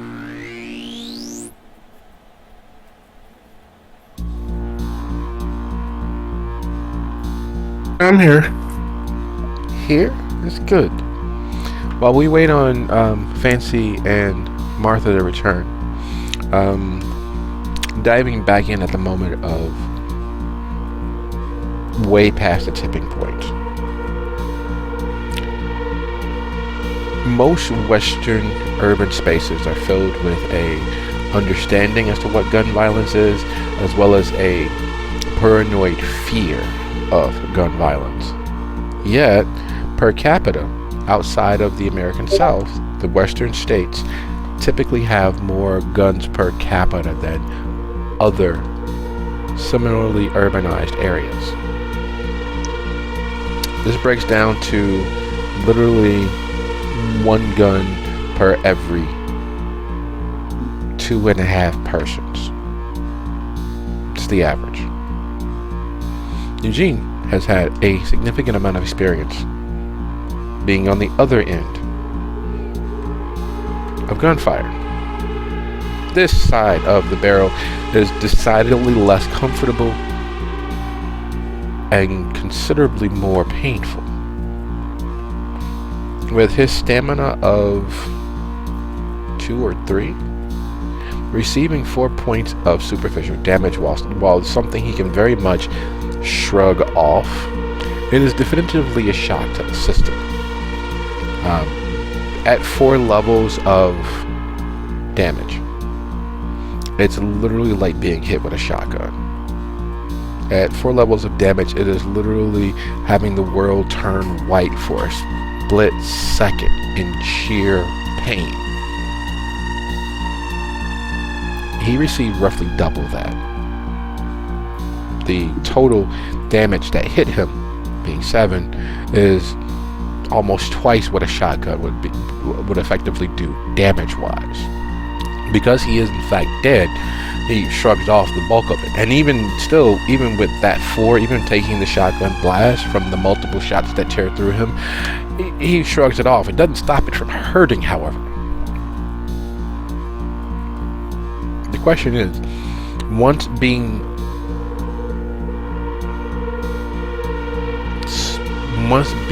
perforated and his skin being treated like a blade of armor, bits and pieces, chunks, and what have you, and the aphorism of being filled with lead being considerably more apt, because not every shot is a through and through. It is clear that their training is much along the lines of the average police officer. If you have to pull your trigger, you pull until you need to reload and pull again, until that person, that target, that obstacle is not moved, cannot move, will not move. And then once you make sure of that, you empty half of the next clip just to make sure. The shots come hot and heavy and fast, like all fearful responses are. What is it that Eugene does in that moment? What is the probability of, if he played dead, they would stop lowering his, forcibly lowering his health levels? Oh, he's already dead. That's far easier to do than that. Yes, but the caveat being them not forcibly lowering his health levels any more, so that he can plan the next situation out of this. He again has more experience on the other side of guns, on the other side of that barrel. He's been hit with several rounds. They are clearly trained, because instead of doing the fear response of sticking the gun further out as he rushed forward, they pulled it back to their chest and maintained control of their firearm as they fired, taking a step back and moving laterally so that he opens up a line of fire so his partner can at least have a couple of shots. So the basic training is there. And while in movies and what have you, everyone's taught to do a coup de grace, that's not standard procedure.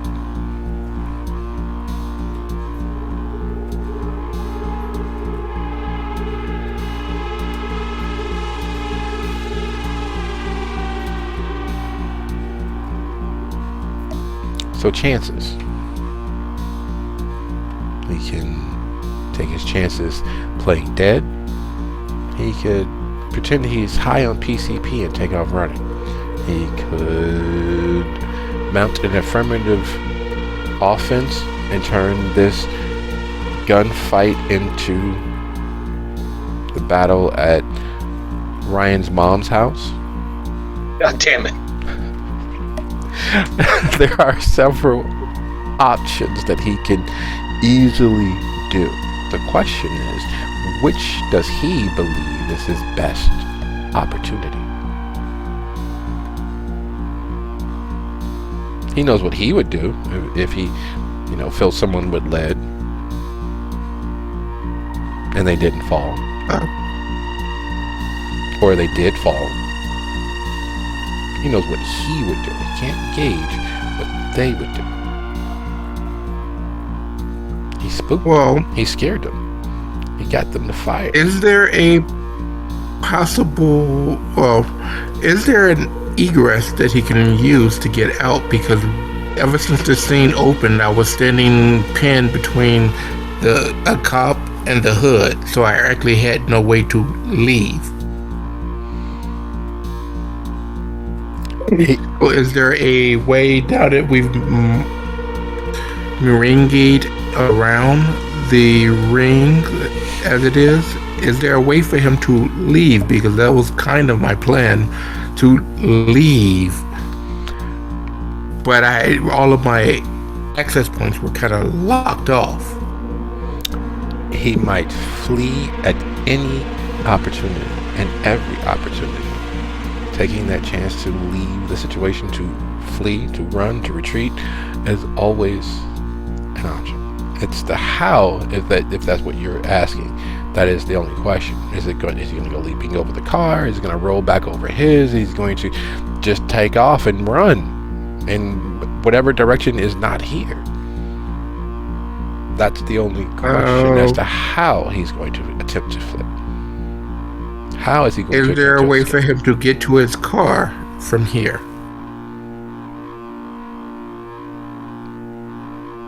Yes, there is an opportunity for him to get into his car from here. That's the option that he will try to attempt, assuming that he doesn't get shot and killed. Well, shot and put in the toper. Although he still kind of would, he does like the battle for Ryan's mom's house. Bruh. Has a good ring to it. Bruh. Has a good ring to it. It sounds like an American Pie movie. Well, I mean, your mom has a good house. She does. Sturdy. He found a nice-ish neighborhood for Lori. It is the sort of neighborhood where most people would not expect criminal actions to happen, providing all of the cover for that loosely criminal connected aspect of her existence. She's able to bring in more income because it is relatively out of the way. It's not the sort of place where you would expect gang fights. It's not the sort of place where you would expect gunfights. It's not the sort of place where you would naturally lean into the understanding that someone's going to get their teeth kicked down their throats relatively easily. It's not that place. It's the perfect camouflage because of that. Or at least it had been.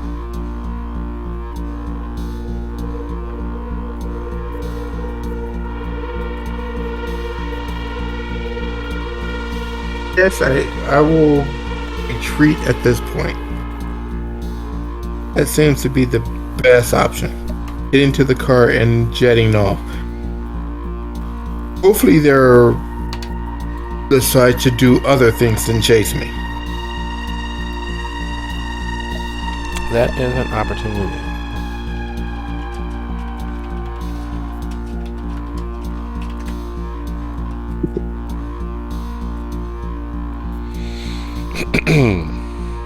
Now, just to be clear, so that we can properly adjudicate this scene, as Eugene is being shot, he's going to open his passenger door of his parked car, roll into his car, fumble his keys into the ignition, start the car, and ram his way out of the parking spot onto the street and then take off.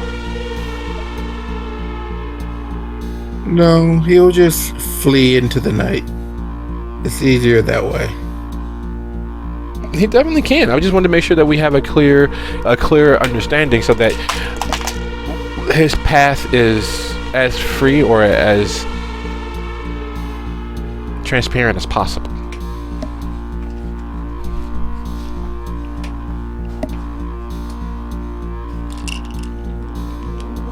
It would take more time for him to get into the driver's seat of his Jeep Wrangler. It probably didn't have the top up. Turn the ignition in and ramp his way out, then to just leave. So he will just flee into the night to make it easier so that we can properly end this thing. Although I would have to return back for the car later so that I can get back to doing what I was actually trying to do in the first place. Yeah, someone's going to feel Eugene's wrath. That much is obvious. That much is clear. There's no way to properly embrace the idea of a night going sideways, like being perforated. There's just something so enervating about that. It's almost like having someone invade your space and demand an agreement, a meeting in the middle after they've already trespassed onto your space and broken your trust. It is one of those nights. Large powers are moving out there, causing all sorts of trickle-down ripple effects. People are slowly losing their minds, if they even had them. The illusion of peace and stability literally falling away by the second, as every of the previous actions compound and conflate one atop the next, causing all of the dominoes to fall at once. Not a nice, seamless, perfectly timed dissension of the dominoes one after the other. Instead, all of them, instead of falling in line, just fall over. All of that hard work or laying out the dominoes and plotting the path of where they're going evaporated in the heartbeat. And similarly, settled into the office. Fancy, there are several things that strike more annoyance in your heart. But for the life of you, you can't really put your finger on it. The idea that a marked police vehicle is sitting outside your door. You're not a predator that most of these showgirls and showboys and would-be chorus line dancers and singers and would expect. There's a certain level of predatory behaviors that have become part of the society. There's certain understandings about casting couches or dinner parties or being invited to a hotel room to go over lines that is to be expected and navigated around at everyone's own leisure.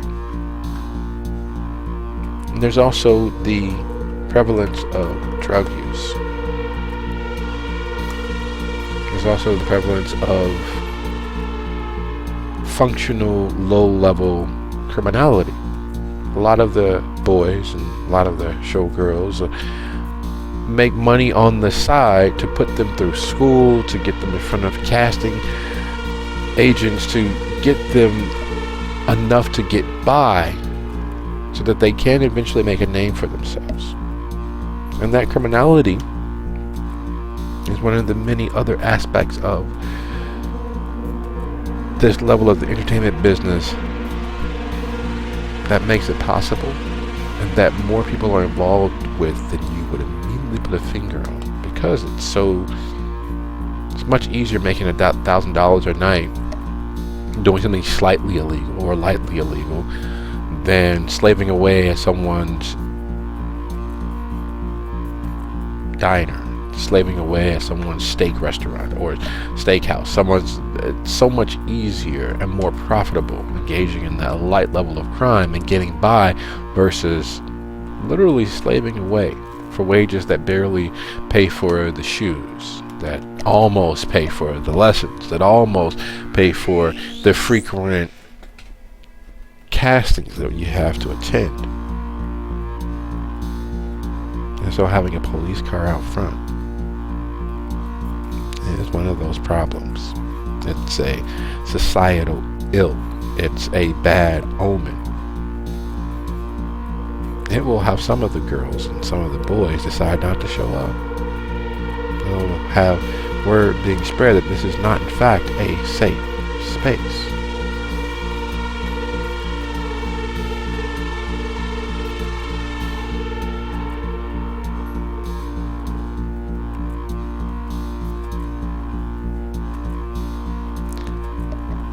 So quite simply, Fancy, what do?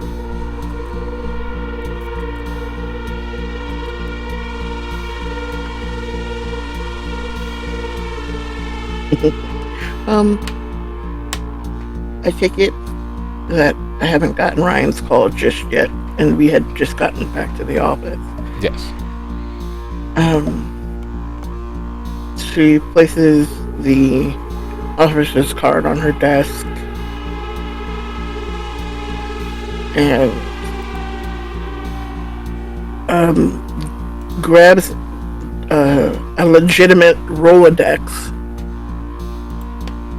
out of her other top drawer, not the one that she put the diary in, but this is a regular unlocked office drawer. Takes it out and starts flipping through it quickly. She really, really hates the idea of it, but she's going to make a phone call.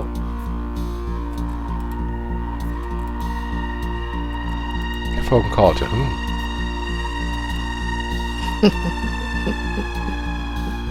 A man she both loathes but understands at the same time, because without him she would not exist.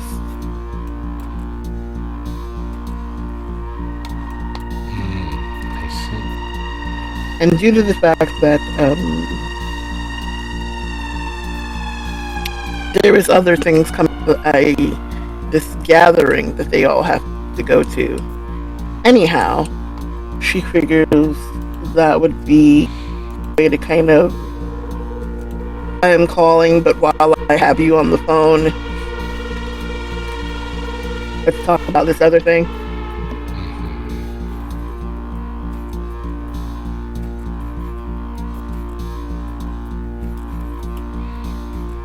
So I'm gonna call Derek.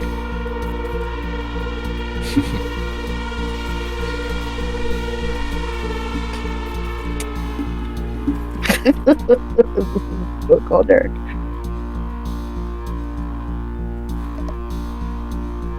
it is a rare thing for your phone to not be, your calls to not go through several different layers of underlings. Mr. Benedetti is in fact the Prince of Prim, and that doesn't mean anything to most people. Prim is such a small, out-of-the-way place. It is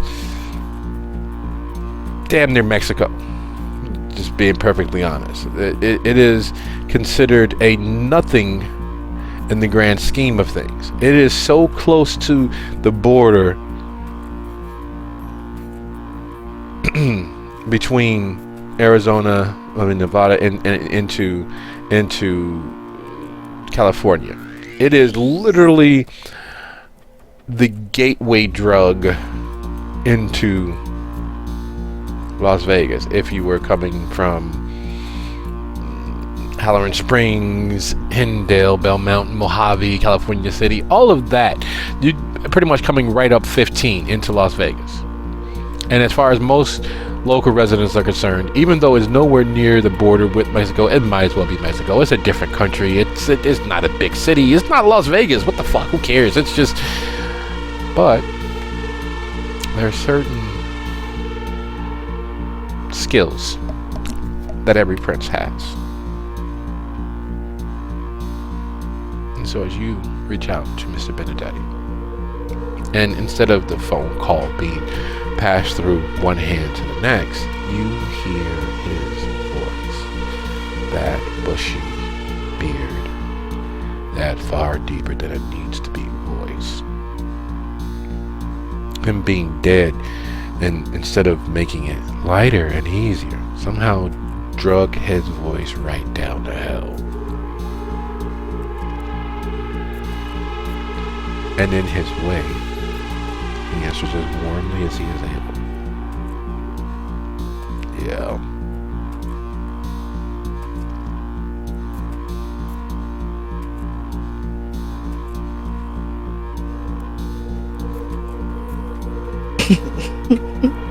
I hope that the evening is finding you well. No. I know you know almost what time of the month it is. Yep. You should be planning the Garusha with Victoria, or the chickie from Chicago. I have not heard from Victoria lately. I'm sure I'll be reaching out to her as soon as some other things are sorted. But yes, I am planning, and I wanted to know if there was anything in specific that you wanted to have happen this time.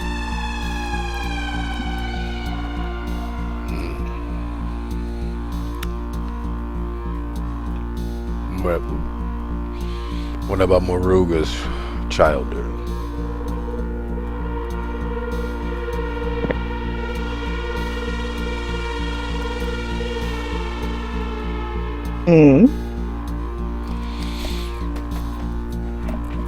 What about Moruga's childhood?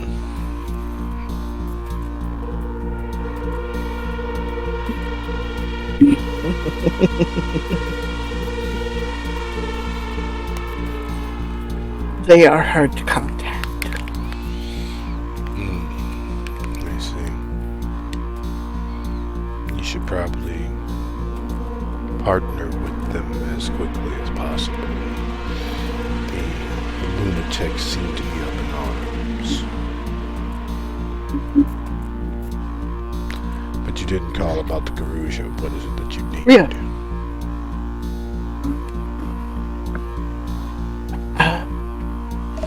It seems as though something of importance has been purloined, and these local and not local,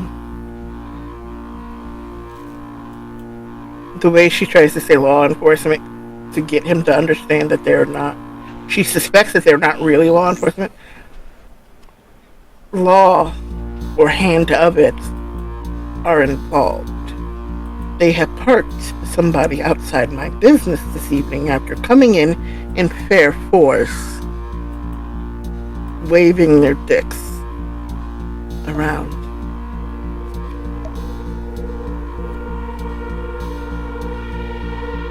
And scaring my girl. Which I can't have, and you know this.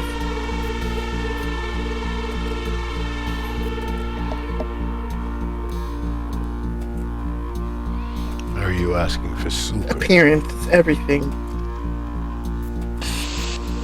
No, I am asking if there is any information or direction that you may point me in so that I can understand why this is all happening. Yes. Who that I might avoid or grease the wheels of so that this does not keep happening. There's always the Seneschal. Montrose has his fingers in a lot of pies. If not Montrose directly, his third, Demir, would probably be the best bet. Of course, you mentioned law enforcement, or the semblance of such, that typically also is the purview of Donnie, the Ravnos primogen.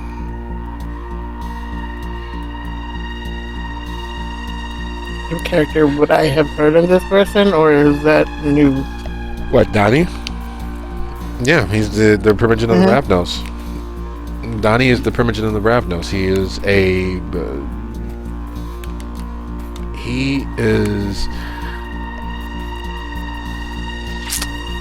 how best to describe Donnie? He puts on the airs of being an outsider. He purposely dresses as an iconoclast while wholeheartedly playing and being involved with the game of power that is the Kindred Society.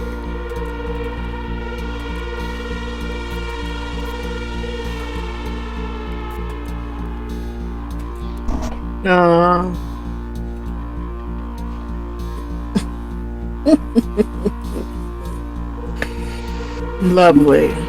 That one.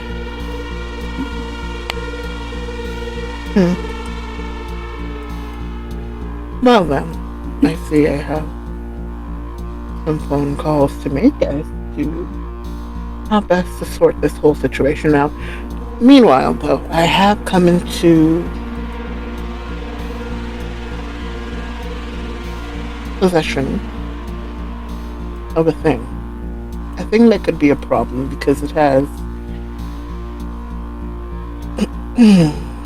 my name in it. You know what you should do? You're asking my permission to And not when do I- that. You don't have it. Any risk to you is a stain on my name. That's not what you are here for. You know what to do. Destroy any threat to your existence. Destroy any threat to our existence.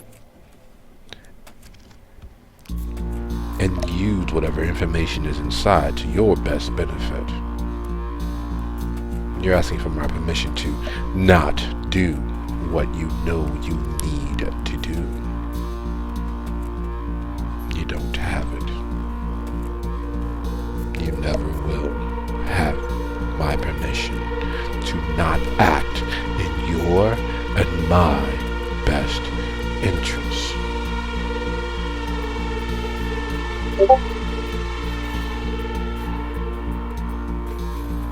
You don't want the book.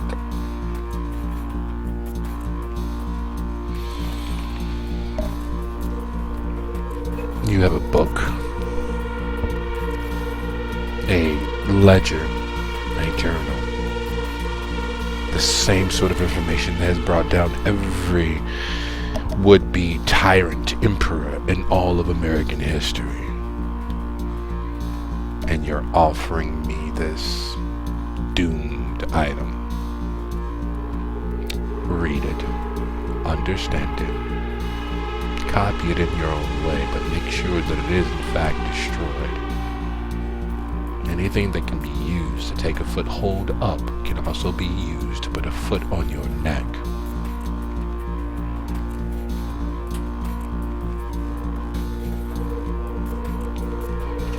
Understood. Despite your intended death, Pleasure. you are a blue blood. Act as such.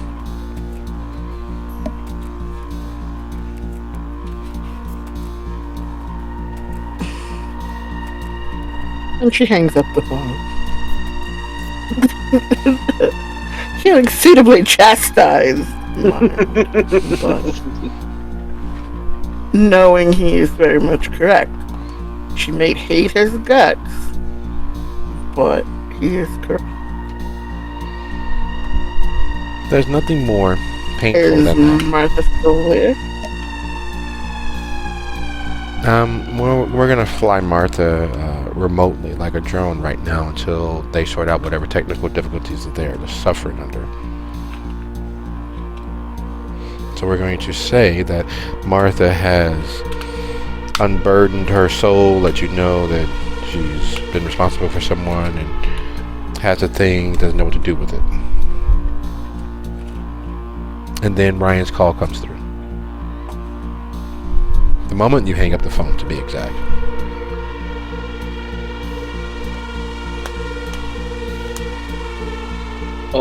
Hello? Did you forget something? What? No, I was wanting to get a hold of you. Oh. I've recently gotten out of my trouble. Wait, forget something. Well, if you were coming to visit this evening, I would very much point out that there is a panda parked out front. There is a... Oh, alright. Like a real one or like a fake one?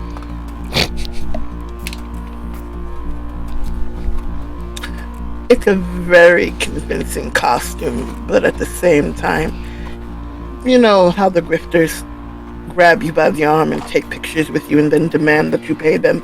It's one of those situations. Alright. I was very concerned because, you know, it'd be very strange to have a bunch of real pandas rolling about. We've ran into a fake one of our own over this away.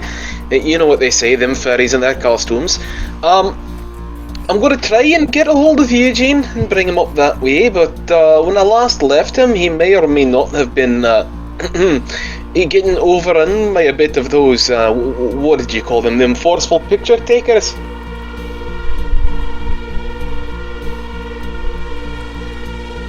Sounds like a normal night, Eugene. It sounds like an abnormal night for us all. Well, I'll swing by, grab him, head up that way. I've got a conversation to have with you about some lunchboxes. I haven't used a lunchbox in a long time, but I'm sure I could give you my best opinion on such things as luncheonware. Yeah. I've been meaning to actually have a conversation with your lass, Connie. She's got one of those timeless ones, you know, a real immortal son of a bitch that it never really goes out of fashion. Shit. I had been looking for one myself. Now I know where I can get one. So, yeah, stop by whenever you can, and in the meantime, I have something that I need to be handling. You know, making triplicates of things. Alright, well, you Alright. can hold the paperwork. See you soon. If I arrive with a dented front bumper, do you have a mechanic that you know? This isn't my car.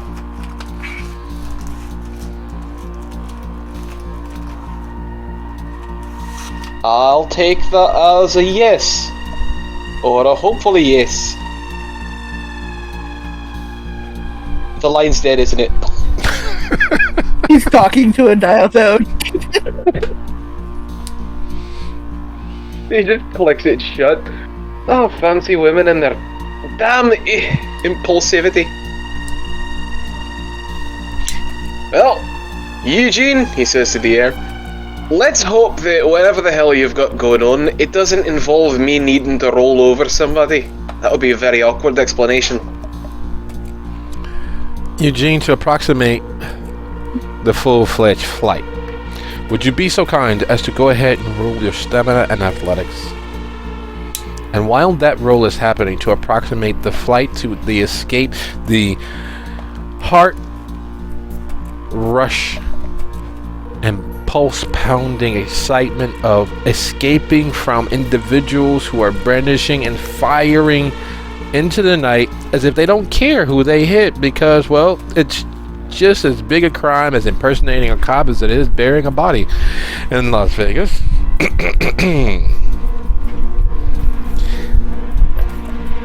And while that is happening,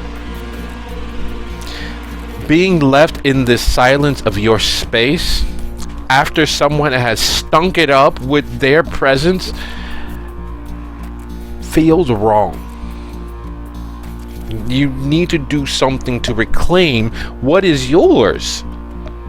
They entered into your sanctum sanctorum, basically. The back office of the pawn shop, despite all of the movies you may have seen otherwise, is a hallowed place. Only employees, only your chosen few. And you are standing there with Ryan with questions abounding in his gaze. The fact you stood there and took that. The fact that you didn't disagree with the crazy guy. And she is. It's going to shrug at him. It's a whole ordeal. I need to call the other Ryan. He said you were dead.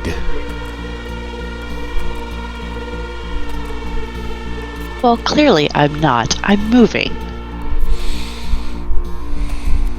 I was on fire. And not a scratch on me.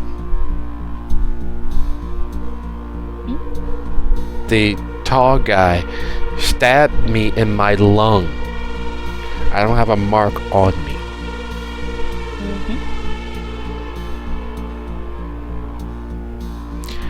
I've been stabbed before. Never stabbed with a knife made out of glass. And I'm perfectly okay. You're better than okay.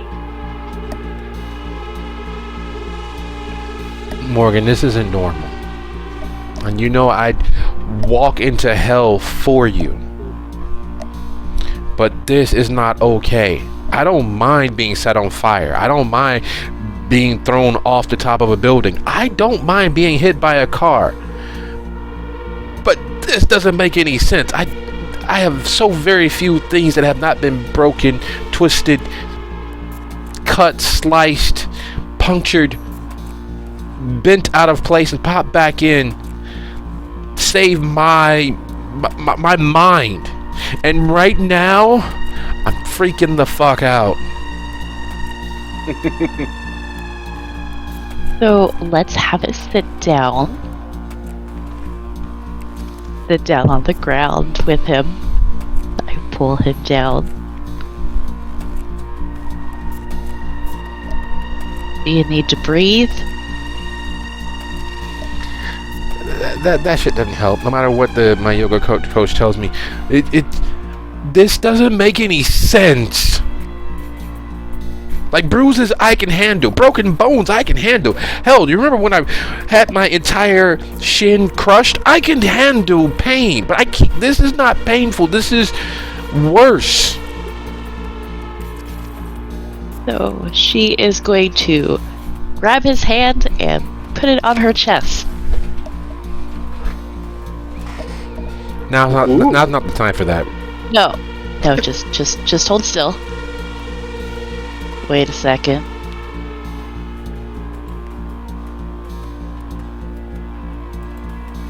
Do you feel it? He quite unbitten of himself. His hand from thumb to tip of pinky reaches across the entire width of your chest. So unbidden and unmeaning, he, extends his fingers and begins to move them slightly south and left of where the heart is, and it's a natural response for him. He's right. It's fine. No, hold still.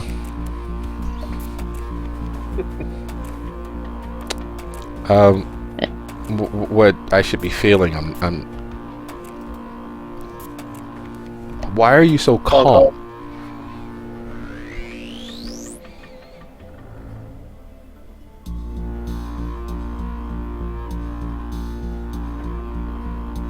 Why are you so calm? I don't feel your heart beating out of your chest.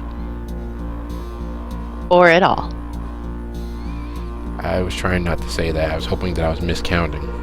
But you can't miscount 0.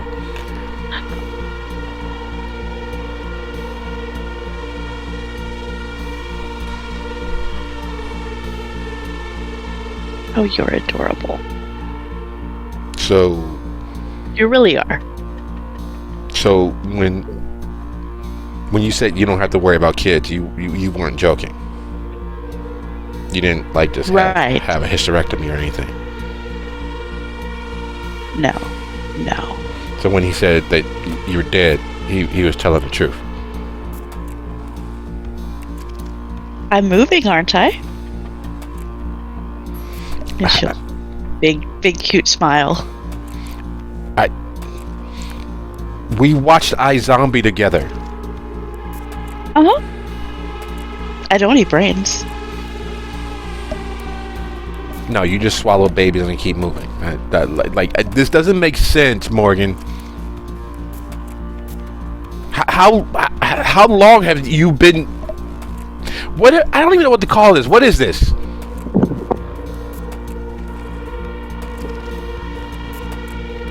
The crazy thing called life? You just said you're not alive. You can't play those word tricks, Morgan. What are you? What is this? Why do you? How was he able? No. Let me gather myself. How is he able to shut you up? You don't take shit from anybody, but you took him talking shit to your face. How are you with no heartbeat and still here?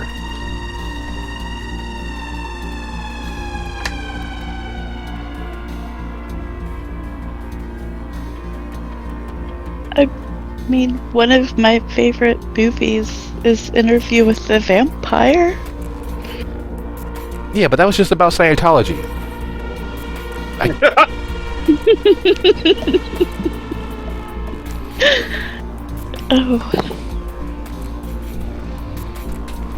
So basically, it goes something like that.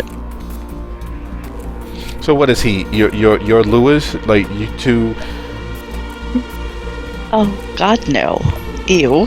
Thank God. And I'm not falling for the fire shit again. So you could tell your boss, your department manager, whoever the fuck he is, to stop. I'm not falling for a fire again. I know that shit ain't real. You're not breathing, Morgan. You're not. Sorry. You're not getting the full whiff of everything happening around you. But as he says that, you bother to look beyond him a little bit. And yeah, there's this scent of things burning that shouldn't. There's a wisping of smoke filtering into the place. Lightly, but definitively filtering into the place.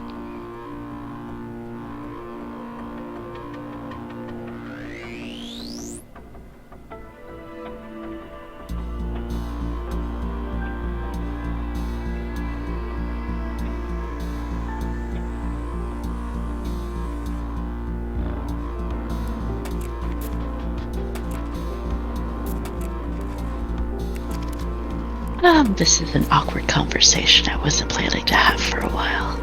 No, But it's fine. It's perfectly fine. Tell your boy whatever he's attempting to do. I'm not falling for it for a third time. I know this shit ain't real. And how long?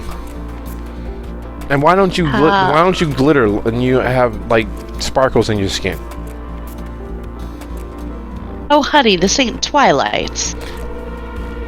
So you're saying She's an idiot. Mormonism, Scientology, it's the same damn thing. So if one movie is about indoctrination, this other one's gotta be as well. So, like, come on. Like, if you're saying that crap is real, then how much of it is not real? And this is getting annoying. Could you call your friend, tell him to stop trying to play tricks on me? It's not going to work this time at all.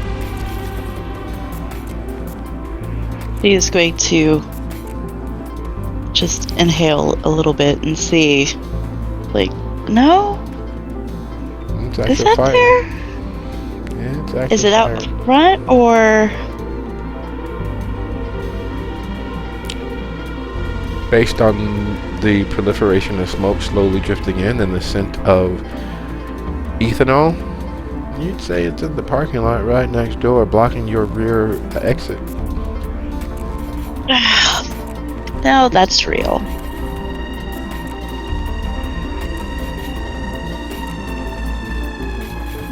Oh, fuck. And he stands up and starts looking for a fire extinguisher.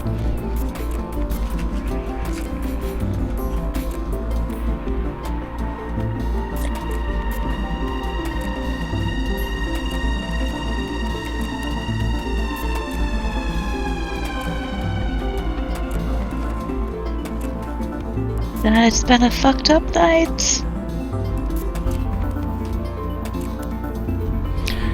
It gets worse. Of course it does. Eugene, if you were being shot at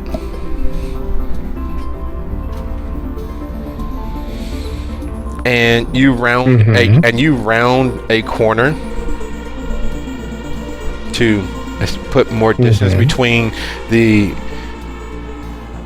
fire on foot attempting to pin you down as he's screaming and yelling, get out of the way, get out of the way, to people that you run by.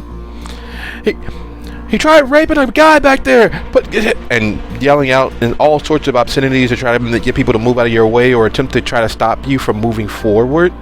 You round a corner and a panel van, a Volvo, a station wagon, and a Ford Ranger is smoking. As you round the corner to your immediate right, would you leap through the building nearest you to get away from the fire, or would you try to run through the fire? Option A. Yeah, definitely you run into the building. As Ryan finds a fire extinguisher, a bleeding, sweating. Have you met Eugene?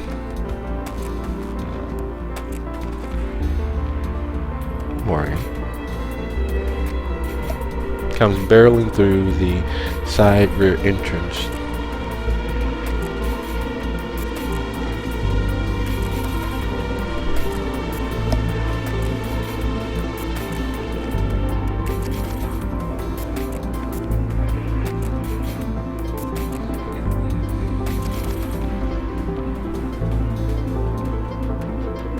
As you barrel through the door, shots still firing outside, the fire causing mortal dread. And not just Eugene, but most people who see that happening, because the movies and TV shows, and it's in everybody's head that the car is going to blow, and so it causes a small bit of a pause as the fear of what might happen if those vehicles go up.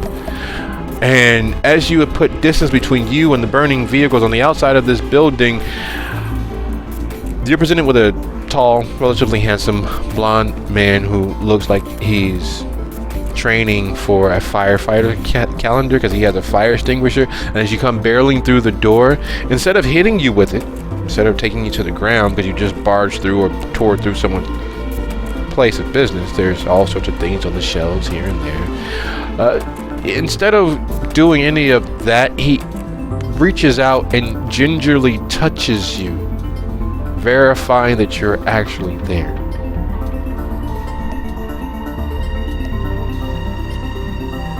Get your hands off me. Get your hands off me. Dude, don't. You haven't. Is he one of the you Lestats too? The fuck kind of what? Look, I gotta get out of here. Give me another. Where's the exit out of here? I gotta get out of here. Did you start the fire? Are you with the Louis guy?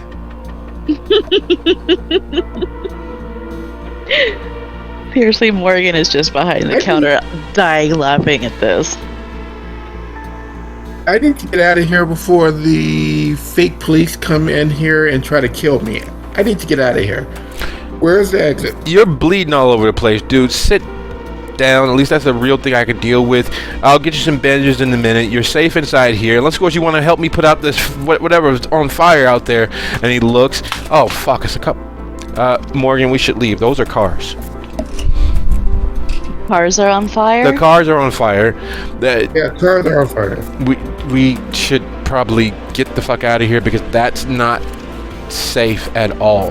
And you know the fire response time is 15 minutes.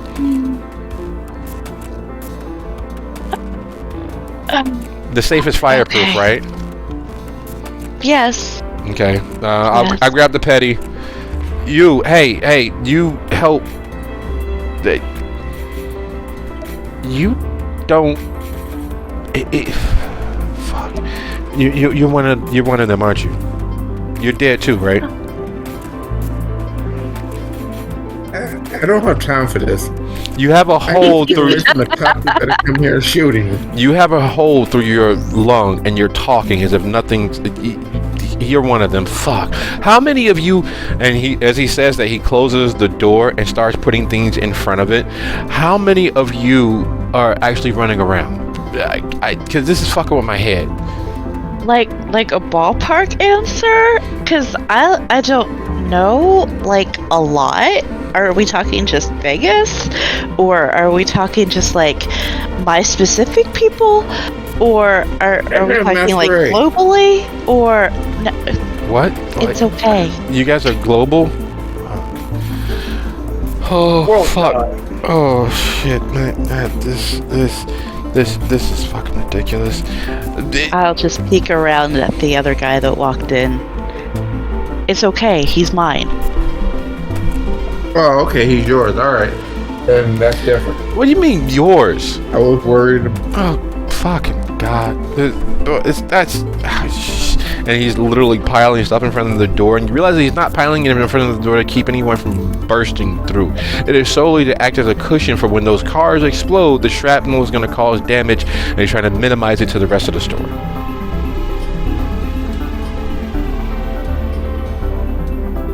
You're the best, babe. Well, good news is maybe those not cops won't come this way if they see the cars on fire. You guys Why would you bring not cops, to my shop? That seems like a dumb thing Your to shop do. was in my way. My shop was here first. It was in my way. It was shooting. I decided to not be where they were shooting. As You can didn't see, do a I good job at missed that. a few times. Exactly. So now I'm trying to get the fuck away from them. Well, fun fact, there are cars on fire at my back entrance. Yeah, I saw that. Yeah, fun fact. Which means there's not really a whole lot of other ways out. I mean, you could try a window.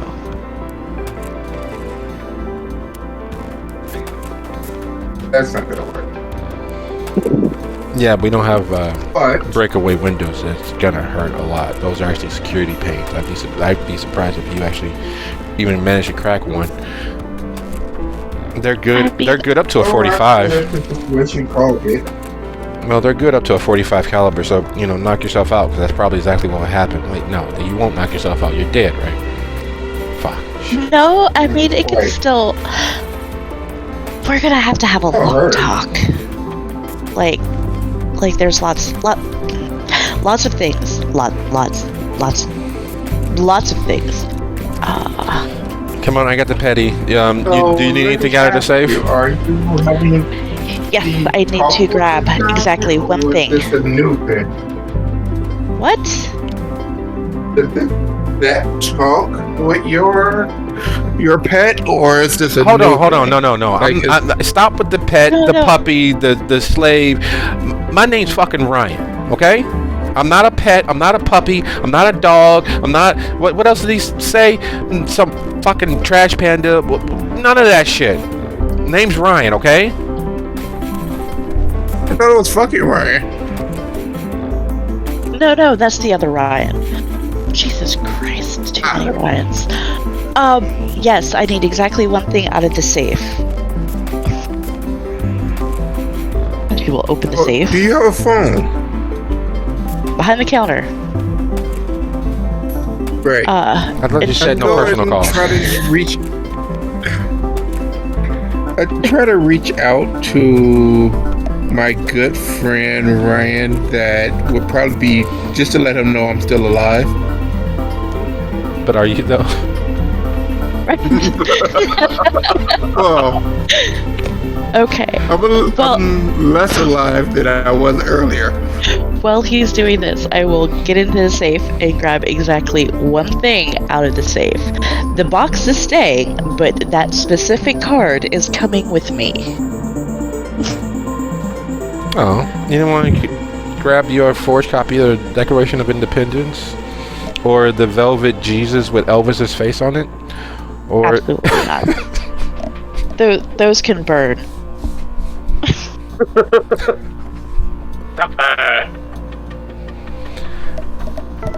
So, as you grab everything out of the safe, and Eugene actually gets through, because as you're talking to a dial tone, Ryan, your phone rings again. It's a number you haven't seen. Wonderful.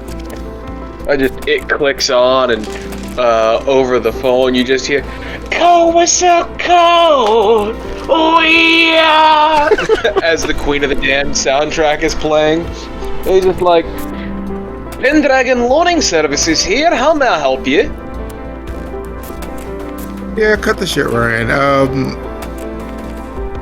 Are those cops still over there?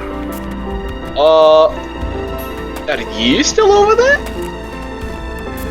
Hell no, they started shooting. Well, then I certainly fucking hope they're not still over there. Where are you at? I don't know, I'm in some low rent resale shop. It's Low that rent, the fuck? That are like, wait, is that?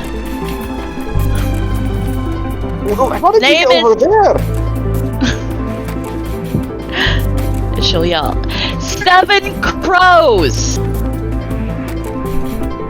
Alright, well, I guess I know where you're at. I'll be around soon. Don't run off again into the fucking horizon this time. Did you happen to catch... Well, before you come, just so that you know, there are some cars on fire. What? Why are there cars on fire, Eugene? I don't fucking know. I got here and the cars were on fire. Wait, Just over you the didn't phone. cause it? Just over the phone, just kind of shouting in an attempt to get a hold of the other person he heard. Did he set the car on fire? I do not have Auspex, so the likelihood of me hearing that is probably pretty low. Eugene, put me on speakerphone.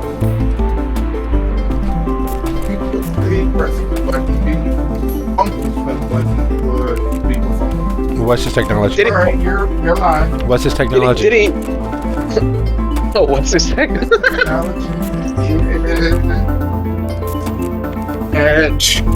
Hold on. Hold on. This technology is at a nice round 0. Oh, okay. So you get it, as far as you are aware, on speakerphone. Unfortunately, not being familiar with such a system as this, because it is a whole house system. It's a very old technology, unfortunately. So as you switch it over to speakerphone, front and back house speakers are projecting. Just Oh, Jesus fucking Christ. It's worse than my grandmother trying to use a goddamn phone. obviously incredibly loud since Ryan is not aware he's on literal speakerphone. Did he set the car on fire? No, some other jackass did. Oh, that's great. Good to know. Alright, Eugene, you're off the hook for that one. But we're Okay, leaving, by the way. Well, fuck. Where am I driving to then? My apartment? I mean, do you think you can make it to the the good old performance studio? Yeah, maybe. Probably. Well, if you can make it out to that rather, gaudy place, then we'll reunite there since I have some business with its proprietor.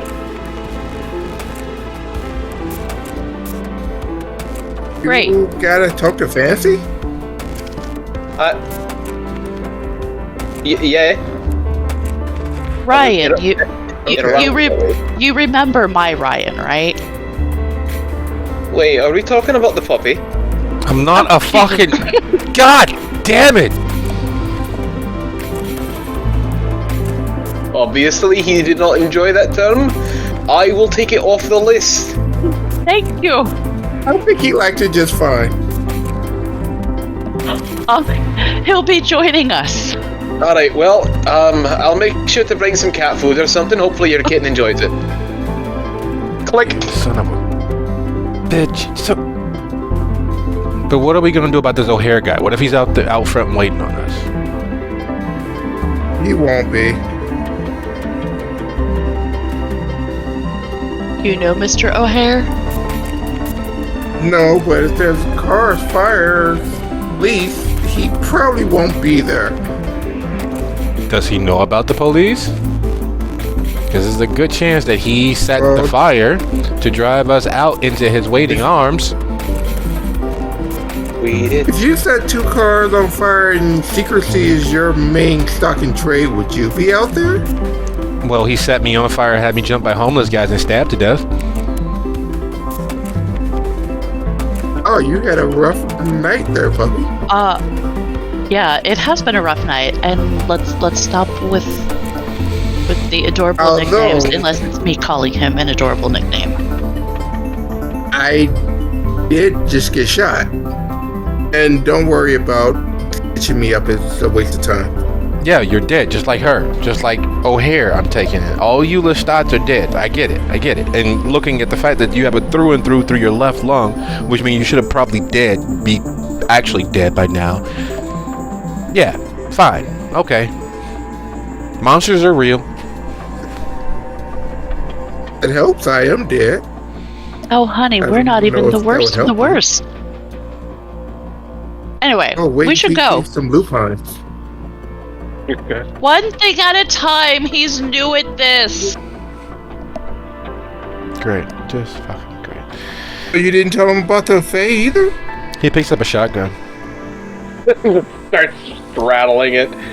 These terms are well and truly over me. I'm done. He picks up a shotgun and starts loading it with solid slug.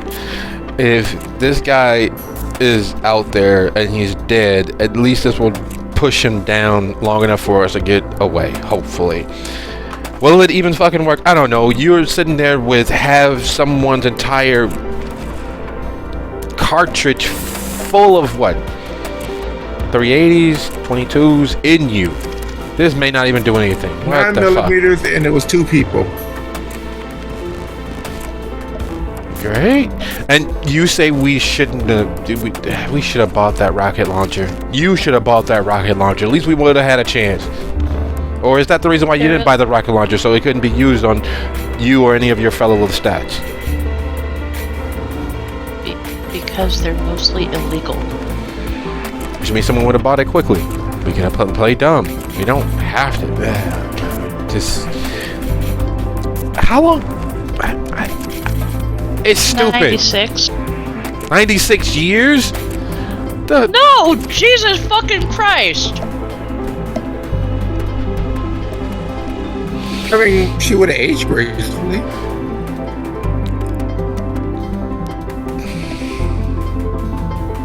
I just called the lady Fucking old. go.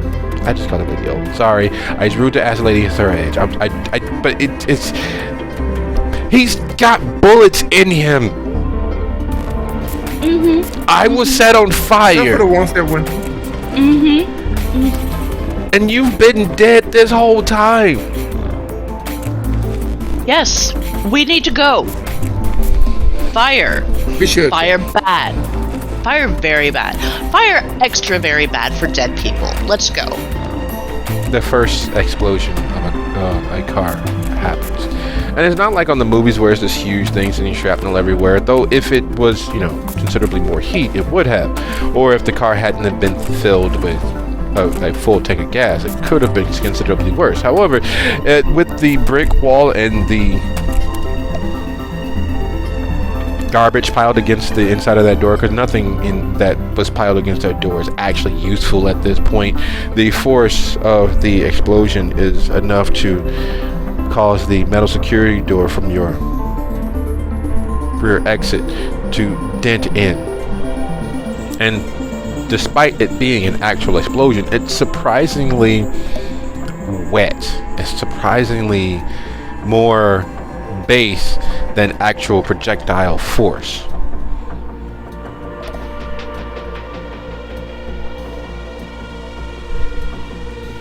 I repeat, time to go. I'm good with it.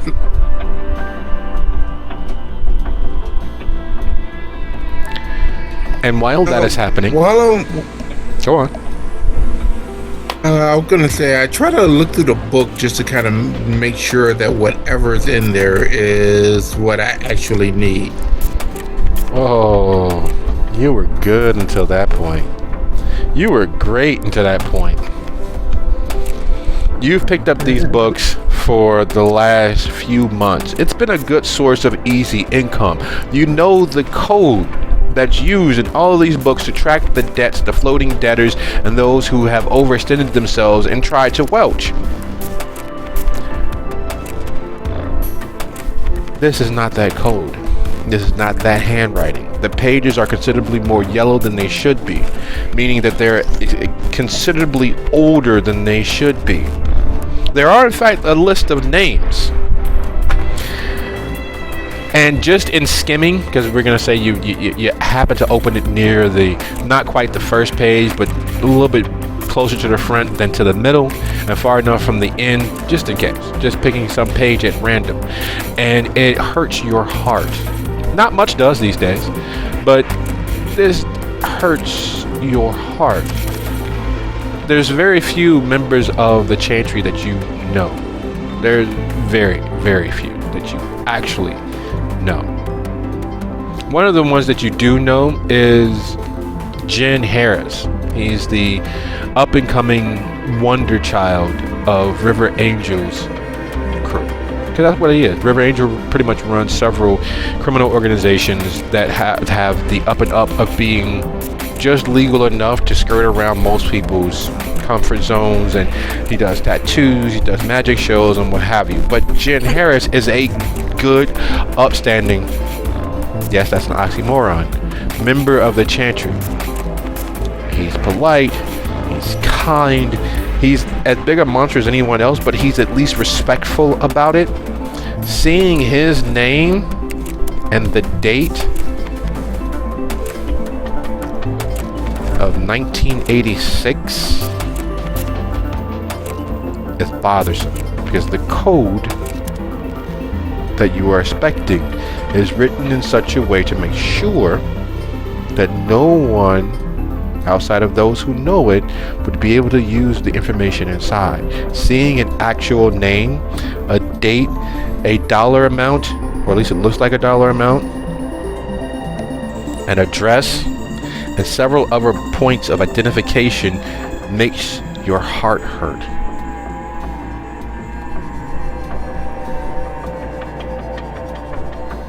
Oh, fuck. He closes it, puts it back into where he got it so that he don't lose it. This fucking sucks.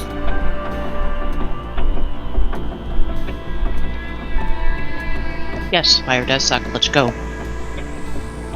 And while you all are making your way out and away, you two will need to give me a combined, it'll be your total wits plus awareness, or wits plus subterfuge. and your combined total is what we're looking for from the both of you, and you're going to receive a plus based on Ryan's abilities. So give me your total, both of you guys add it together, and then we'll see what fate has in store for you. And while that is happening, Fancy, would you be so kind as to give me your intelligence and either academics or finance?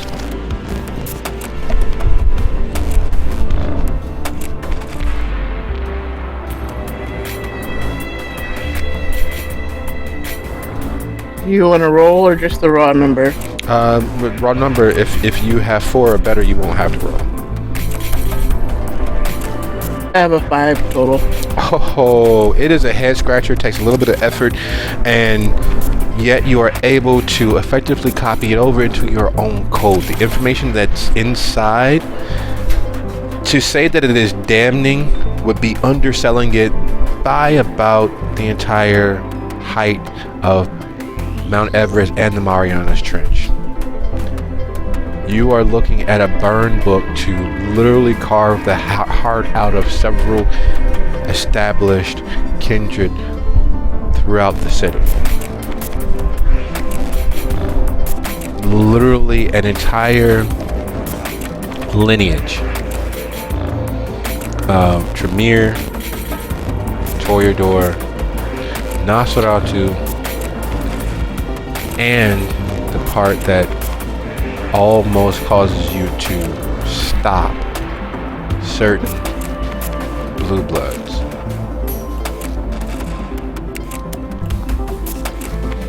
It includes their preferred victim. And you're able to put that together based on your own particular issues. When you start reading next to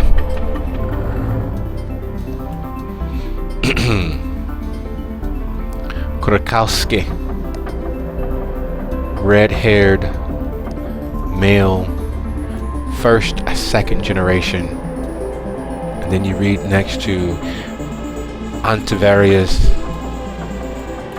and you start reading next, and the list goes on, and it takes you a while to copy it over in a code that, one, you're going to remember easily, and two, no one else should be able to break without knowing you. But you are successful. There's also a series of dollar amounts next to each name. Some with numbers etched out and some with other numbers written on top of it, but it is clear that this is a burn book or blackmail book with information and addresses for various kindred throughout the Las Vegas area.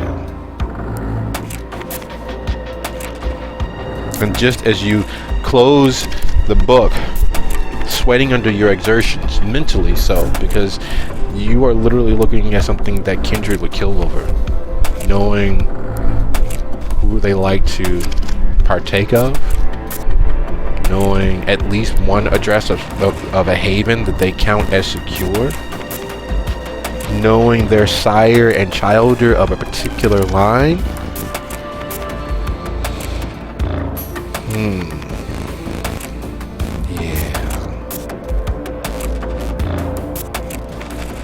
And just as you finish and close the book, there's a barging in of your side entrance as Ryan arrives first, followed by others.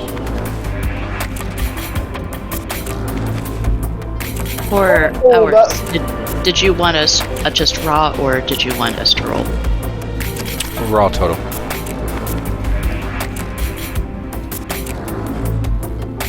That is going to be 5 for awareness or 6 for subterfuge. And Eugene? I have 3 either way. That's 8. Ryan. That gets you guys over the hump, which is a problem because there's no way for you all to effectively completely sneak away. But it does let you know where they are, and you guys are keeping a watch on them, and you guys get to Ryan's car, which is not a car, but instead an actual truck. And you all take off into the night. Him driving, keeping a watch, and you know he can, you've seen him do it, but it is no less of a fear, because Kindred understand that vehicles, cars specifically, are combustion engines. You are literally strapping yourself to a explosive device, something filled with fire. So if something goes wrong, the chances of you all being severely damaged is higher than most Kindred give credit for, at least are willing to say out loud. Because when you consider combustion, it's hard to not connect it immediately with the idea of being burned while still dead and immortal. So, well, yes, you know, you've seen him, and he can fire one armed out the window as he drives and engages in a full 180 or does a drifting turn. You don't want to be in the car when he does so, because while he may survive and has survived, the chances of things going wrong in those moments is, well, exceedingly high.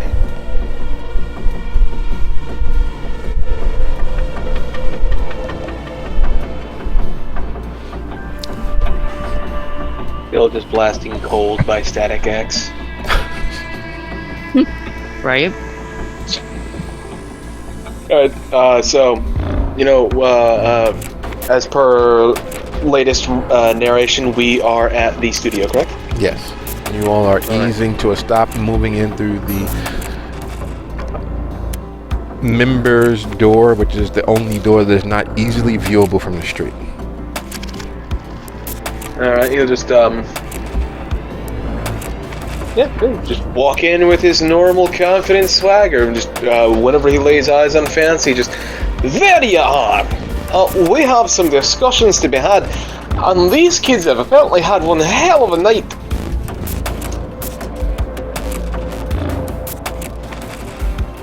Also, wait, is there anybody of funny business around here? He looks around for anybody with a pulse. Are we in a relatively isolated area? Fancy, would you, once they start making their way in, would you take them to your office, or would you just have the conversation in the hallway?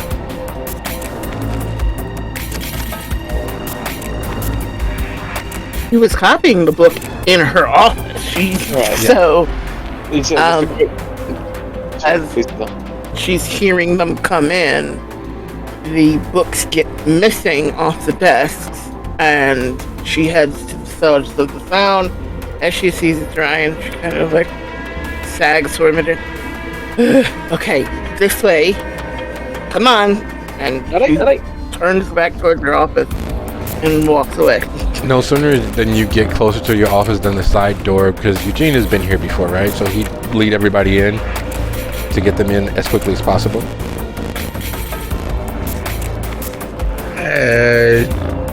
Yeah. Alright, so as soon as you get halfway to your office, the side door is opening again. Speak of the devil! We might not want to stay long. There was someone following us. At least one. Wait, you brought a tail here? I didn't drive. Yeah, and I did the best I could, but outside of actually getting into another shootout or getting stabbed with more glass knives, you guys don't have to worry about it. You Lestats don't have to worry about dying except for by fire, right? So you don't get why it's a problem. But I hopefully mostly lost them. I'll go take the truck around the block, and maybe they'll follow me for a little while longer. Careful, The hell did he just call us? I just been ignoring it politely. What a bit of irony there. So, long story short, we hadn't had that conversation yet. And when, magic happens and he's on fire but not really on fire, and then getting stabbed but not really getting stabbed, we had to have a quick conversation about, so you know how like my favorite movie's Interview with the Vampire? Yeah, kind of like that. So yeah. Well, we share tastes. Also, if he went down the route of the toaster strudel, why isn't he walking around all nice and crispy? Because there wasn't really a I think fire. it probably didn't happen. Wait, what? magic. It did a thing. Fancy. Are you fucking with magicians now? No, Ryan. no, he was dead, just Ryan like us. returns the look, but with a bit more quizzical intent. She mouths the word. Shit, I had seen his name. She said she mouths Donnie. Sort of thing. She doesn't say it out loud, but she mouths Donnie. Ah, Some guy that called himself Mr. O'Hare. wait. Mr. O'Hare was the magic man? I don't know if he was the magic man, but he was there when it happened. Alright, well, suffice to say, Fancy, we need to figure out where the fuck these boxes are at, and your girl Connie, has a lover, by word of it, called the Immortal. Oh, he would be so embarrassed if that got around. That's not. They're not. Just office. I don't want to be over her. You know those girls out there like fucking God. Describe these boxes. Hey, actually, while I'm here, has Loretti been around? That fucker owes me some money, and I know he likes to frequent certain, locations. No. I had a visit from No Luck Chuck, though. Oh, that's unfortunate. Oh, and by the way, you gave me the wrong book, asshole. Who? Me? Yeah, you. I did not give you no wrong book. I gave you the book I was given. If it's the wrong one, then it's not my fucking fault now, is it? Well, the book that you gave me was a really bad book that I didn't want to touch. She's been pushing them from behind. Oh, yeah, into no, we're her walking office and talking. this whole time. You're welcome. And just like the moment we get behind the door and it's shut, she's like, alright, what do you mean by bad book? Well, alright, so, full disclosure here. Alright. Your mom was supposed to give me a book of debtors so that I could collect money and get a kickback. Alright. Simple. You gave me a book of, how do I put this? A burn book for a Tremere, amongst others. amongst others. Oh, well that just sounds fucking... Can I see it? How very mean girls of you. What do you mean? I'm a lovely individual. I'm just Maybe a saying, but word like, book you that know, if could get it's me got killed. some... look, Or maybe I should be like, more, that's so very Regina George of you. I don't know who that is. I guess we're gonna have a movie night. What's in this book could get us killed? Well, yeah, but Unilateral a lot of things slaughter. that get us killed. Specifically, Yeah. That's the thing, though, Eugene. You gotta take some risks to make some gains. If it's a burn book, that means it's got some real spicy stuff in there, and those in. Yeah. Like, generally speaking, the actual lifetime of a Tremere? Oh, that's fun. Cool. Because clearly we want to have that. Speaking Exactly, among others. the thing that No Luck Chuck sold me today almost got us killed. Oh, Well, I mean with imaginary fire, I guess. okay. Bunch of sports cards. Oh, what? Sports cards. Oh, that get you killed. What, do you got them with you? No, I don't have them with me. Why not? Do you? They're in my safe. Oh, see, now that's smart. Fancy clears her throat. Point is, I'm seeing a pattern here. And the pattern is information. It's proof of lives lived that should no longer exist. It's proof of predilections and preferences for feeding. It's full of locations and addresses of safe houses.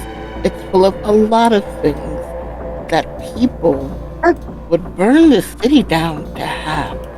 And somehow, some way, stupid humans or human adjacents stole those items and then distributed them amongst us, and we have stumbled across them.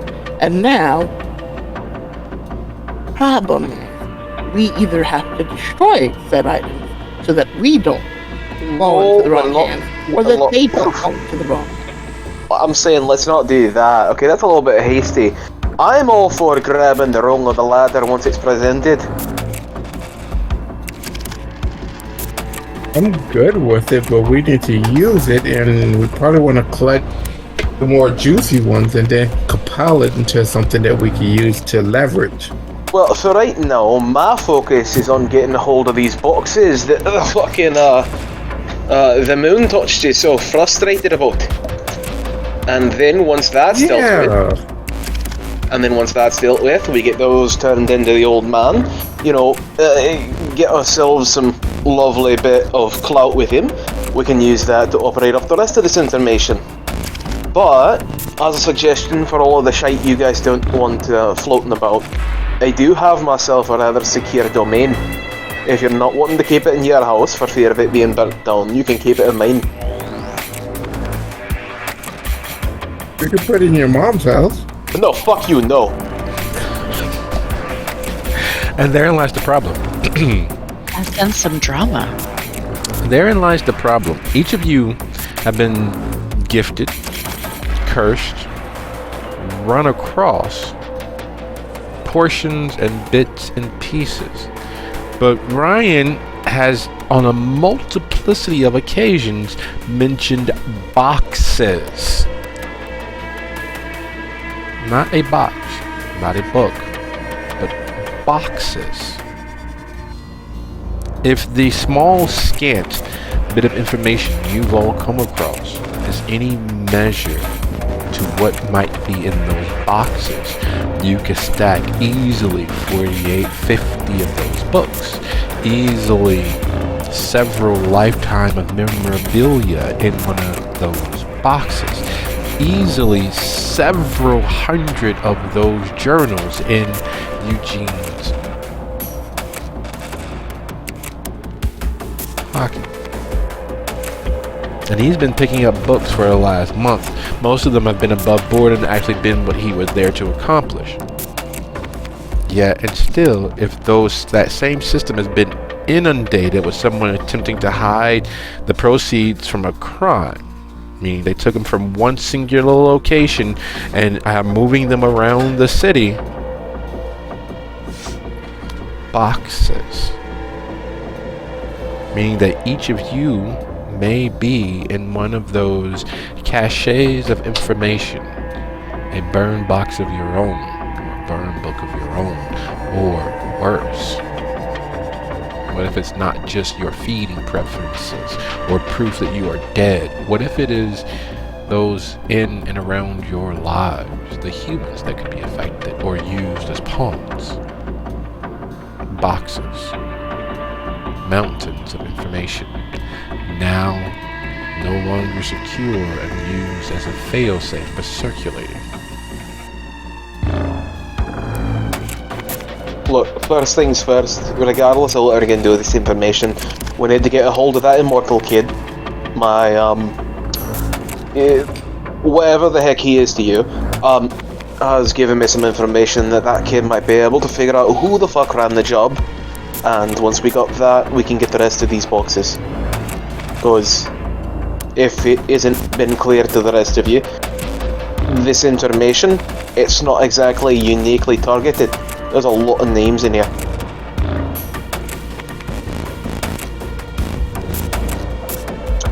And if we don't find them all, the ones that have our names in them might not end up in the lovely, secure hands of yours truly. So, Fancy, do you think you could call your carny in here?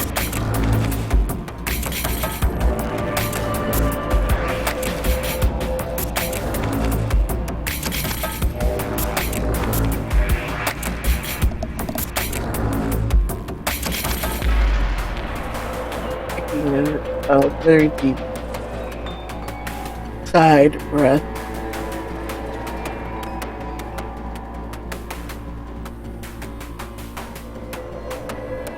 I think it's Connie's boy that pulled this. You said this person, this immortal, had a familiar name, or they're related to Connie and Tomei, so then it's probably Connie. Yeah, that's what we're saying. He's a harmless thug, usually. Yeah, I'm thinking he's got some kind of sugar daddy that's holding his hand and walking him through some pretty dangerous steps. Wonderful. We'd love a good I'll sugar bust daddy. that throw up. Fine.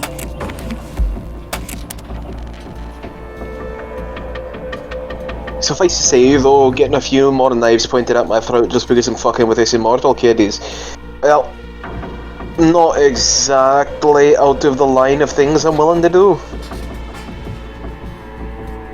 Whoever's supporting him, yes, they're a pain in our ass. But, well, the Russian is a pain in our ass already. And if he gets the word that we've got anything of what he's wanting, well, we better be fucking prepared. You keep saying Russian, but you've never given anybody the name yet. They don't know who you're speaking of.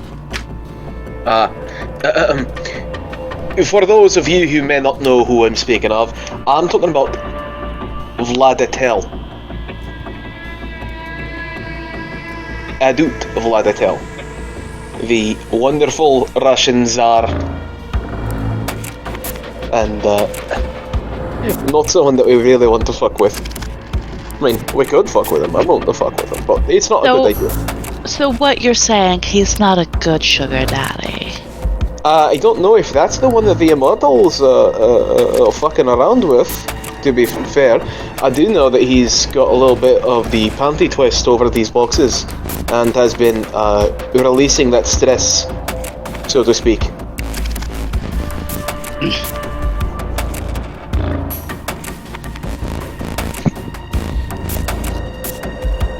And then the knock at the door.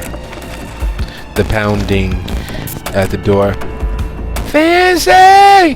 Fancy! Fancy! If you just go ahead and take care of that, we'll stand out of the way.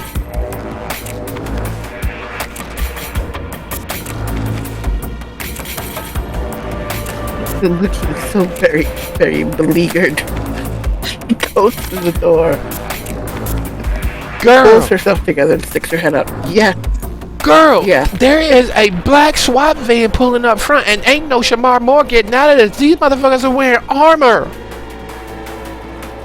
Oh, I that's think not that nice. is our signature to leave. Or are they more of those fake cops that you were talking about, Mr. Hole Through Your Chest? Definitively fake cops, I'm almost positive. We need to get the hell out of here because they shoot first and don't bother with questions. So like a real cop. Yeah. But they're fake. They actually have guns that are not registered. I'm fairly certain. Oh, did you check the fucking pin number on it? They had 9mm. No Alright, well, rifle, regardless. no laptop. Fancy, do you have a fun way out of here, or are we just going to be taking the side door and hoping they don't, you know, crash the party? On that note, are you actually like willing to just let them do their business here, or Can you afford having them crash in here? Have them go crashing through my windows. They will break every mirror in here. Oh, I don't want this at all. But first things first, I need to get my girls to safety. She turns to the person that came to the door. I can't remember at the moment, but get the girls out the side door, please. Quick as you can. I will handle it. Oh God, girl. Oh God. And he takes off running. Which is amazing considering that he is on 4-inch stiletto platforms as he does so. That is a trick I've got to learn. It's not so difficult if they're dancer shoes. Stiletto wearing platform stilettos there, right? Look, I'm just saying, but I've got a bunch of like high-end stiletto heels from a certain people that spent too much money on fashion and not enough on their own home lives. And I like to enjoy my trophies. Oh, honey, Hey, Louis what you Vuitton do in are your not off the same time as is a not my dancer shoe. business. What you do in your off time is not my concern, not my business.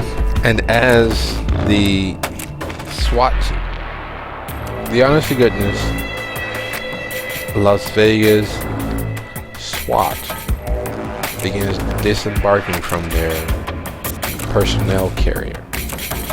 And the showboys and showgirls who were in mid-practice and gossip session, considering that some of them watched as Eugene leaking life came in, and Morgan and her boy toy came in, and Ryan, who is clearly Fancy's boy toy, considering how quickly she moved him out of sight and into the office, keeping him very much on the DL, came in.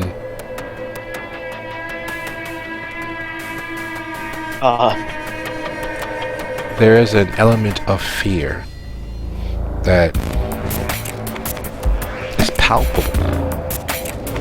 There's an element of the unknown coming home to roost, and all of the fantasies playing it out in everyone's head, carrying in its own weight. And as they go fleeing from the building, the SWAT team begins setting up a cordon. I want to thank you all for a lovely episode. Thank you for your patience in getting this far into this portion of our tale. And I look forward to seeing you guys next time. Good night, everybody. Good night. Good night. On next episode, how the fuck do we survive a SWAT team?